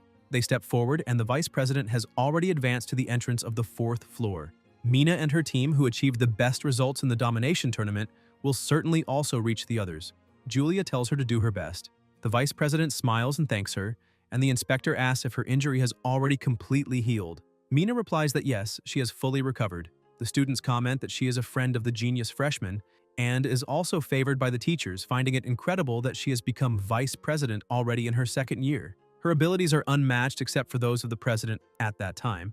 But even so, she is not popular. Mina thinks that someone is bad-mouthing her again and that this time she will definitely reach the sixth floor and defeat the Theodoro of that era. On the third floor of the Allen Tower, the monsters advance. The vice president manages to dodge and tells everyone to avoid unnecessary fights and use acceleration magic to quickly reach the fourth floor. They move at high speed and reach the fourth floor in just 30 minutes. As expected of the strongest third-year group outside, Kai asks if his partner wants a bit. Meanwhile, inside the tower on the fourth floor, a huge monster stands ahead. The people beside her say that it is an elite fourth-floor beastman, about twice as large as those on the third floor, and now they understand why most students are knocked out there. Mina attacks the monster and the elite beastman is defeated. Her teammates comment that it was incredibly fast, so it is true that her abilities have improved significantly since the last mission. The vice president thinks that to save time, instant eliminations are the best approach. Compared to that previous Minotaur, this is nothing, and she says she will leave the cleanup to the two of them while she searches for the passage to the fifth floor by defeating the remaining enemies. The Beast Scouts are finished off by Mina, who defeats even more of them. They continue climbing the tower and the vice president smiles and says that they have finally reached the fifth floor. People outside observe and Shigart comments that 3 people have reached the fifth floor, far better than last year. Kai asks how many will manage to get there, and Shigart replies not to rush, saying that for a freshman, reaching the third floor is already enough. If they keep improving their skills steadily, the enemies of the fifth floor will not be frightening. The protagonist thinks that it seems he himself has entered the Allen Tower before as well. The two look at each other until the 3 exit the tower and a girl asks how it went. Shui notices that, judging by her expression, the vice president apparently did not achieve her goal. Elsewhere, Theodoro, holding a magic stone, asks if she now understands that surpassing a true genius is not easy. Julia uses her magic to set off fireworks and congratulates Mina for taking first place in the third-year test. The protagonist says that he heard she reached the 5th floor. The vice president thanks him and says that in the end, she still could not break Theodoro's record.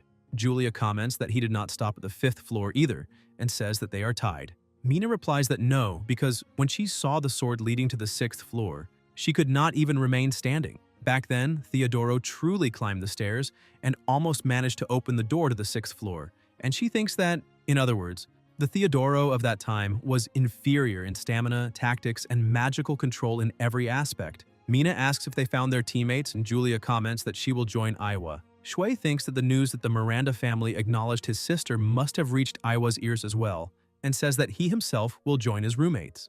Julia asks about Kai and whether they fought or something. Chi replies that their rankings were very different, so they ended up in different groups.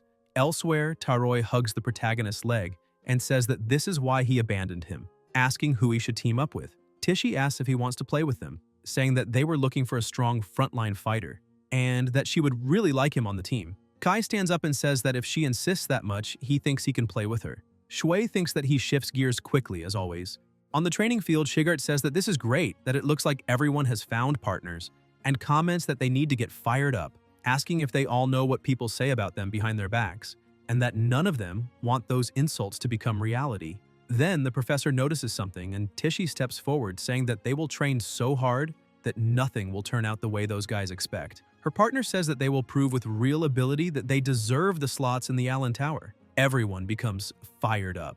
Chi thinks that all this time the professor firmly insisted that the Allen Tower trials proceed as planned. He not only prevented rumors from shaking the confidence of the martial arts students, but also turned the situation around and used it to ignite their fighting spirit and morale, and it worked brilliantly. The phantom enemies in the Allen Tower are diverse and highly intelligent, so to build teamwork, they focus on group training. During training breaks, the professor taught the characteristics of different races, and sometimes even acted as the enemy himself, and fought them directly. Every day was brutally difficult, but no one complained. Then, the day of the freshman test arrives. On the big screen, it is written that the results of the martial arts department in the Monster Domination Tournament are recognized as valid, and the right to participate in this test is formally confirmed. Students walk and stop in front of the tower. Shigart says that as soon as they enter, they must find their team at the central staircase. If they can run, they should run without hesitation. If they cannot run, they must fight as if their lives depend on it and, at the very least, defeat one enemy. A boy beside them asks if his partner heard that, saying that not even their class instructor trusts their strength, and comments that he cannot wait to see what happens when they encounter magical beasts with real strength and no restraint, betting that the entire martial arts department will be wiped out in less than 3 minutes. Kai tells them to listen carefully, calling them pathetic losers. The proctor calls the 12. The protagonist walks forward with his 2 teammates. The principal watches from above and comments that it has been years since so many martial artists entered the Allen Tower at the same time, that the legacy left by the god of war may finally fulfill its purpose, and asks whether they are ready to face the first great challenge of their lives. Inside the tower, students run, someone jumps onto a tree, and it is Shui, who realizes that everyone is following the professor's orders, avoiding enemies and heading straight for the central staircase. In that case, all he needs to do is take the opposite path. Most of the first floor of the tower should be goblin territory, creatures known for using magic to block vision before attacking, and they indeed appear. Chi jumps down from the tree and tells his partners to wait for him, that he will do a quick test and come back. A monster approaches through the smoke, smiling as it watches him from behind, and the protagonist, standing still, thinks that it is exactly as he imagined. When a clone eliminates an enemy, no notification of point gain appears. The energy that makes up the phantoms of the Allen Tower feels strangely familiar. As expected, it is the same energy used to create his clones. These phantom enemies were likely created by the martial artist who opened the Allen Tower. Since his clones and the enemies share the same type of energy, using cloning abilities should not be noticed. He will leave a clone to protect the 2 partners while the true body continues climbing higher and higher. The plan is perfect. Moreover, if it is the same energy, he should also be able to transform the clone into a magical beast and, as expected, freely change its appearance, allowing it to move without restrictions inside the tower. In the principal's office, Otani watches through the screen and thinks that he had already noticed Lucas frequenting the library to read martial arts manuals. But mastering cloning so quickly is still impressive. He wonders what the boy will do next, whether he will accumulate points for his teammates again this time, and concludes that helping them too much would not be good for their growth. In the forest, people scream when they see a giant. Students run in panic. Elsewhere, monsters stand still, staring at a group. A student hides and says that they have been surrounded by 3 monsters at the same time and does not know what to do, because in terms of strength, dealing with 2 goblins is already the limit. Then one of the monsters senses the presence of something, and an extremely intense aura is released nearby. The students freeze and comment that, because of the dense fog, the giant cannot see them. First-floor giants have low intelligence and move slowly. The plan is simple. First create distance from the giant, then deal with the goblins. The students fight the goblins until one of them stops moving, and the monster takes advantage of this to charge forward quickly, but one of the goblins has its leg cut off. Then, the student draws his sword and is about to strike its head, but the goblin grabs the blade. The boy retreats, the goblin tries to attack him again, and the partner, while fighting another monster, shouts for him to dodge. The boy manages to evade and defeats the goblin, throwing it aside. They realize that they really eliminated it, and just as the professor said, if the three work together, they can clear the first floor. Excited, they watch the group's points increase. To win, it is not only strength that matters, but also calm judgment and courage at the right moment. From a distance, the protagonist observes everything and thinks that using clones to train his teammates does not count as cheating. He hopes that this test will show them how to truly fight, and he even finds the situation amusing. Outside, someone watches the tower. It is Greg, who comments that there is a martial arts team surrounded by 3 monsters.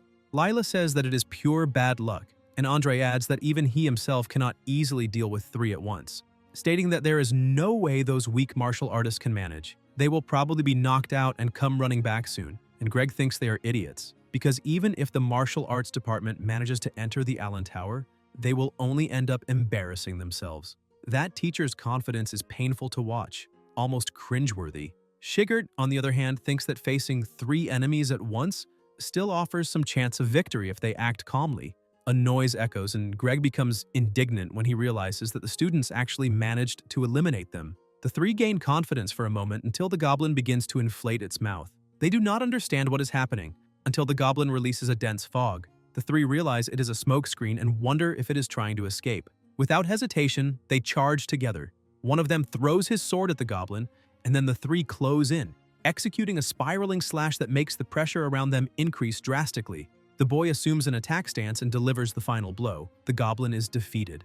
Outside, Greg asks in disbelief whether they defeated 2 advanced goblins so quickly, questioning if it was really a martial arts team and claiming that it is impossible. Shigert merely smiles and says it was a good job, commenting that there is already a team from his class that defeated 2 enemies and that if they fight the way he taught them, the enemies of the Allen Tower are not that frightening. The seated students get excited and say they knew they could do it, stating that they will also give their best. A student from another class comments that they were just lucky this time, and a partner retorts by asking whether he was not saying just moments ago that they only had bad luck. Shigert feels that a strange energy disappears near those 3 at that moment, but chooses not to comment that Lucas probably did something again. Inside the tower, the protagonist sneezes and jumps down from the tree, wondering if his sister is talking about him again. He remains standing until someone calls him, and it is Sharp, along with his partner, saying that it is good that he is fine because he took so long that they became worried. Chi thinks that he was teleported very far away and asks about the others. Collins replies that one team is still missing, but aside from that, everyone has already reached the meeting point and the 3 returned safely. The protagonist thinks that this is good. Everyone is exhausted, but no one suffered serious injuries, and Slight's team and the others should arrive soon. Collins asks what happened. Shui replies that it is nothing and says that as soon as everyone is gathered, they will proceed to the 2nd floor. Outside, students from another class comment that the martial arts department has not lost a single team yet, thinking that they simply fled too quickly, but they bet that now they must be panicking. Andre asks what the current situation of the martial arts department is, and Greg replies that it seems everyone has already reached the 2nd floor. Andre questions whether those weaklings really escaped all the enemies on the 1st floor. Greg thinks that even first-year magic students usually have dropouts there. If the martial arts department continues to improve like this, it will start taking resources from magic classes, becoming a real threat. Inside the tower, monsters appear and the protagonist is hidden behind a tree, realizing that there are many enemies nearby. From the 2nd floor onward, teams are teleported randomly according to the group's performance, and the stronger the team, the harder the challenge becomes. He needs his clone to start finding the other teammates quickly. The wolf moves swiftly to hide, and the partners ask how the situation is on his side. Shui replies that there are many enemies moving in groups, and that it is difficult to completely avoid combat there. If the Allen Tower tests exist to provide real combat experience, running away all the time would go against their purpose. Collins agrees, saying that constantly escaping would only frustrate the test. Suddenly, an attack is launched. The 2 worry about Lucas, but the protagonist says he is fine, commenting that he did not even notice 2 enemies getting so close. Sharp says that if it were him, he would already have been eliminated. Shui looks ahead and sees monsters with powerful auras, wolves advancing in groups toward them. Chi realizes it and attacks immediately, grabbing a wolf's paw and thinking that they are cunning, using a feint first and calling for reinforcements right after. The scout is eliminated. Holding the wolf's limb, Shui says that those are only the vanguard and that if they do not finish them quickly, they will be hit by reinforcements in a swarm. Sharp asks what happened. Collins realizes that his dagger is gone, and Chi remembers that he grabbed it in panic and accidentally threw it away. At that moment, he senses another presence and warns that one more enemy is approaching right at their feet. asking for full attention. Sharp tries to hold his ground under the intense pressure, but a wolf already leaps onto his back. Sharp thinks that it is exactly as the professor said. The enemies on the second floor are on a completely different level from the first, stronger, smarter, capable of surprise attacks and even stealing weapons. Even so, Sharp says that even if they steal his weapon, they will soon regret it. The wolf senses something the next instant and ends up with its arm injured. Sharp comments that it was a good thing he spent those points to buy the rock dragon gauntlets.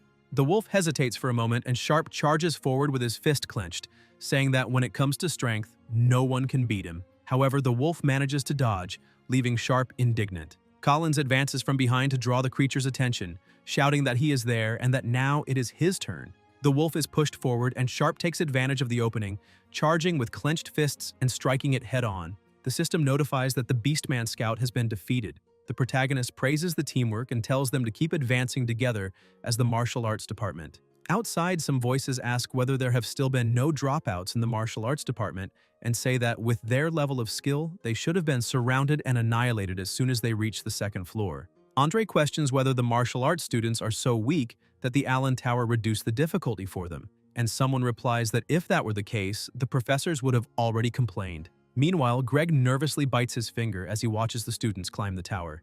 Inside the tower on the second floor, a monster charges with an axe, but is struck first by Shui, who slams it into the ground. Collins advances against another enemy, but the skeleton nearly hits him with its sword, causing a massive impact. Even so, Collins barely manages to dodge.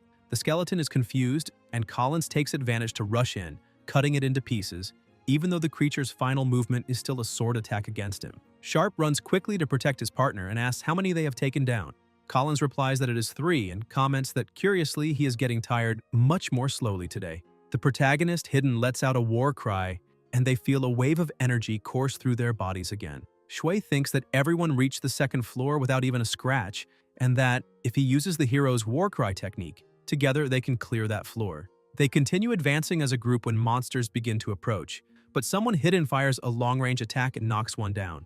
It is an archer. The system notifies that Swift has been defeated. In Area C, a Cyclops is also eliminated. In Area D, more monsters fall. A student celebrates, saying that it is incredible and that he never imagined they would be able to defeat so many enemies.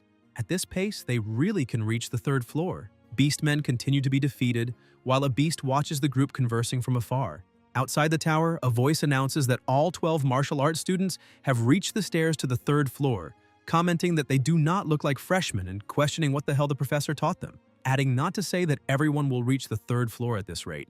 Greg states that this will not happen, because some martial arts students are already at their physical limit and will soon be forcibly eliminated. Inside the tower, someone climbs the stairs visibly exhausted.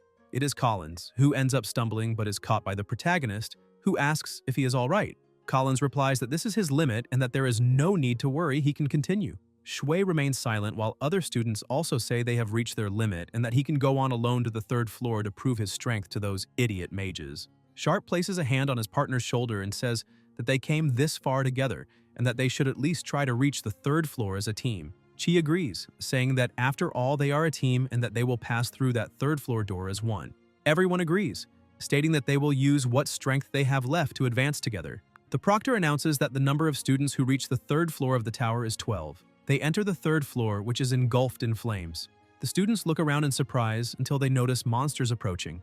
They launch their attacks, but end up surrounded by enemies on all sides and are defeated. Outside the tower, the 3 who were eliminated comment that the third floor was brutal, that they could barely see how many enemies there were, only feeling as if they were surrounded by 5 at the same time. The protagonist thinks that the third floor is the limit for the martial arts department. To avoid suspicion, he intentionally made it so that only his real body was defeated, while the clone still remains inside the tower. That way, by supporting the second martial arts group with the hero's battle cry, he can guide everyone to the third floor. Thus, everyone in the martial arts department achieves better scores, and he does not stand out individually. To be precise, the entire martial arts department stands out. People comment that all martial arts students reach the third floor, something that usually only the elite course manages to do. Greg thinks this is bad. They need to surpass the martial arts department, both in points earned and floors reached, because the magic classes cannot lose to the martial arts department. Inside the tower, a monster advances and they fight against it.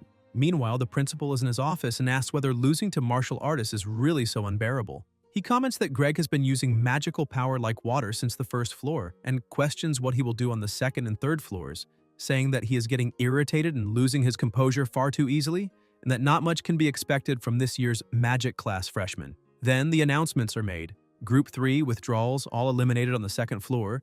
Group 9, no withdrawals, third floor, all eliminated.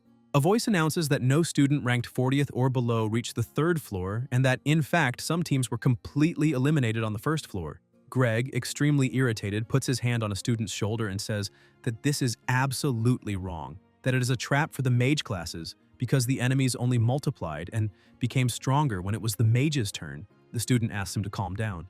Linda approaches and says that it is inappropriate to deny reality in front of the students, asking whether he knows that the Allen Tower is functioning normally or whether he is suggesting that his own sensory abilities have deteriorated. Greg replies that he is not. Then he looks aside, even more irritated, thinking that all martial artists are a nightmare. Linda comments that surpassing the magic classes is incredible and that is why she said they would manage to try. Shigart replies that no, this is the result of the students' own hard work. More importantly, the elite course's turn is coming soon, and he asks whether she should not be there. Linda says that those children do not need her worrying and that, besides, the class representative is already there. Julia comments that her older brother is amazing and that if he takes it seriously, he can go far beyond the fourth floor. A student thinks about why the best freshman had to be a martial artist of all things and already feels defeated before the test even begins. The proctor calls her group to enter. The protagonist tells her to do her best and not to forget to eat the candy. The proctor finds the comment about the candy strange and wonders why he bothered to say that, until he realizes it is a magical power pill that rapidly restores energy. Pills of that quality are extremely expensive, since martial artists capable of producing them are quite rare nowadays, and giving such a precious item for a school test is unusual. Julia says that she was tricked again. Shui thinks that his sister has a lot of magical power, but since everyone takes medicine before tests, making her take one as well ensures excellent performance. Inside the tower, Julia unleashes a thunderfall, causing enormous pressure around her and defeating the monsters. Aiwa is surprised to see that she controls the falling lightning with precision, without damaging even a single blade of grass. Julia tells Aiwa to stay close to her. In the mountains, birds fly across the region, and a lizard immediately senses their presence. But before it can attack, it is struck by Julia's lightning and eliminated with a single blow. A bird lands on her staff, and Julia invokes 1,000 thunderbirds, dealing with all nearby enemies and saying that they will keep advancing. The red-haired boy comments that he is glad she is there because the previous lizard was resistant to fire and his fire magic alone would have been insufficient. Aiwa says that if it were the real world, she could simply control their minds and make them eliminate themselves. Julia replies that on a real battlefield, Aiwa would definitely be even more incredible. Aiwa thinks that the phantoms in the Allen Tower have no consciousness, so her mental magic is useless there. Everything she can do is outside, against real enemies, which makes her feel like a useless burden. Julia thinks that even so, she does not complain and still acknowledges Aiwa's abilities. Aiwa stays silent for a moment, starts walking, and says that she will let her have the spotlight this time. Then a voice asks them to wait and tells the two of them not to start running like that. They walk on until Aiwa notices something. Julia ends up bumping into her and asks why she suddenly stopped, whether it is an enemy. Aiwa replies that it is not, saying she thinks it was just her imagination, but she finds it strange because she keeps sensing something that is neither an enemy nor a classmate. Julia says that when they reach the fourth floor, they should find a route with as few enemies as possible. The proctor announces that 3 students have reached the fourth floor. The protagonist thinks it was close. Mental magic users really are sharp. The teacher comments that 3 freshmen have reached the fourth floor, which is incredible and proves that she teaches well. Linda replies that no, it is thanks to the students themselves who work very hard. The teacher says that this kind of achievement has not happened in the elite course for 30 years. Shui thinks that of course his sister is outstanding. The effect of the magic pill only increases magical power, but how far she and the others can go depends on real skill, and all he should do inside the safe Allen Tower is silently observe his sister's growth. Julia smiles. Aiwa tells her to be careful because there are 4 enemies behind them to the right. An archer beast approaches. Julia observes, but someone attacks first, causing an explosion. It's the red-haired boy who says she must be exhausted from the 3rd floor and that he will deal with those guys. Soon he realizes that the monsters did not die and are counterattacking, but he manages to dodge and uses his blazing fire magic, releasing intense flames that burn them. saying that his fire magic is also very good. Aiwa warns that many enemies are approaching and that they need to move fast. Julia asks how fast, and the redhead says she's ignoring her. Aiwa explains that about a dozen are coming straight at them at incredible speed. Something happens behind them. Aiwa notices and quickly dodges the attack. Spears are thrown, sealing the passage, and a huge monster appears, dragging a chained wolf. The monster stomps the ground, causing a tremendous noise, walks while dragging the wolf by the chain, and they realize that this is very bad because only a mental magic user could break that formation. Someone punches the grate. Aiwa says no, that there is another way. Meanwhile, Julia activates the barrier. The wolf tries to charge, but is repelled and thrown far away, crashing to the ground. Aiwa comments that high-temperature flames can also melt metal. Julia agrees and says they will bring the enemies down, while Derek should focus on breaking the grate. The monster opens its huge mouth, emitting a deafening sound, and the wolves try to advance. Julia uses her lightning but realizes in shock that they are not injured. Aiwa says that the one on the left is the fastest and weakest. Julia listens and attacks, blasting it away. She looks at her partner in confusion, and Aiwa says there is no time to explain. 3 on the left, 2 on the right. Julia smiles and releases her lightning, scorching the monsters. Aiwa stares at them while using her power and thinks that if these were third-floor enemies, they would already have been blown to pieces. As expected, the fourth-floor enemies are on a completely different level. Aiwa says to remove the right side first. Terrible attacks are unleashed against the monsters. Julia feels her magical power running out and apologizes, saying that she can probably only seal the giant's movements now.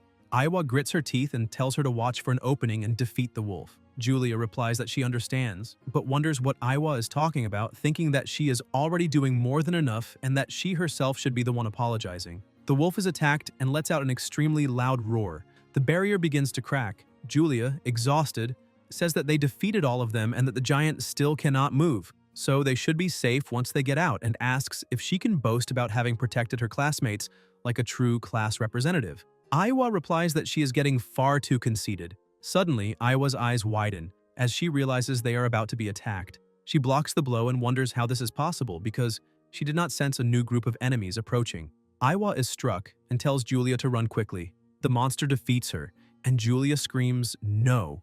The redhead says that he only managed to open a gap just big enough for her to pass through and that she must hurry. Julia, crying, replies that no, they will fight together and move forward together. The redhead says she must not waste her magical power there. The monster attacks with a clenched fist.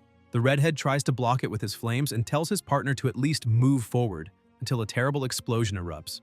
Guys, if you enjoyed the video, leave a like, comment, and subscribe to the channel so you don't miss new content. Thank you.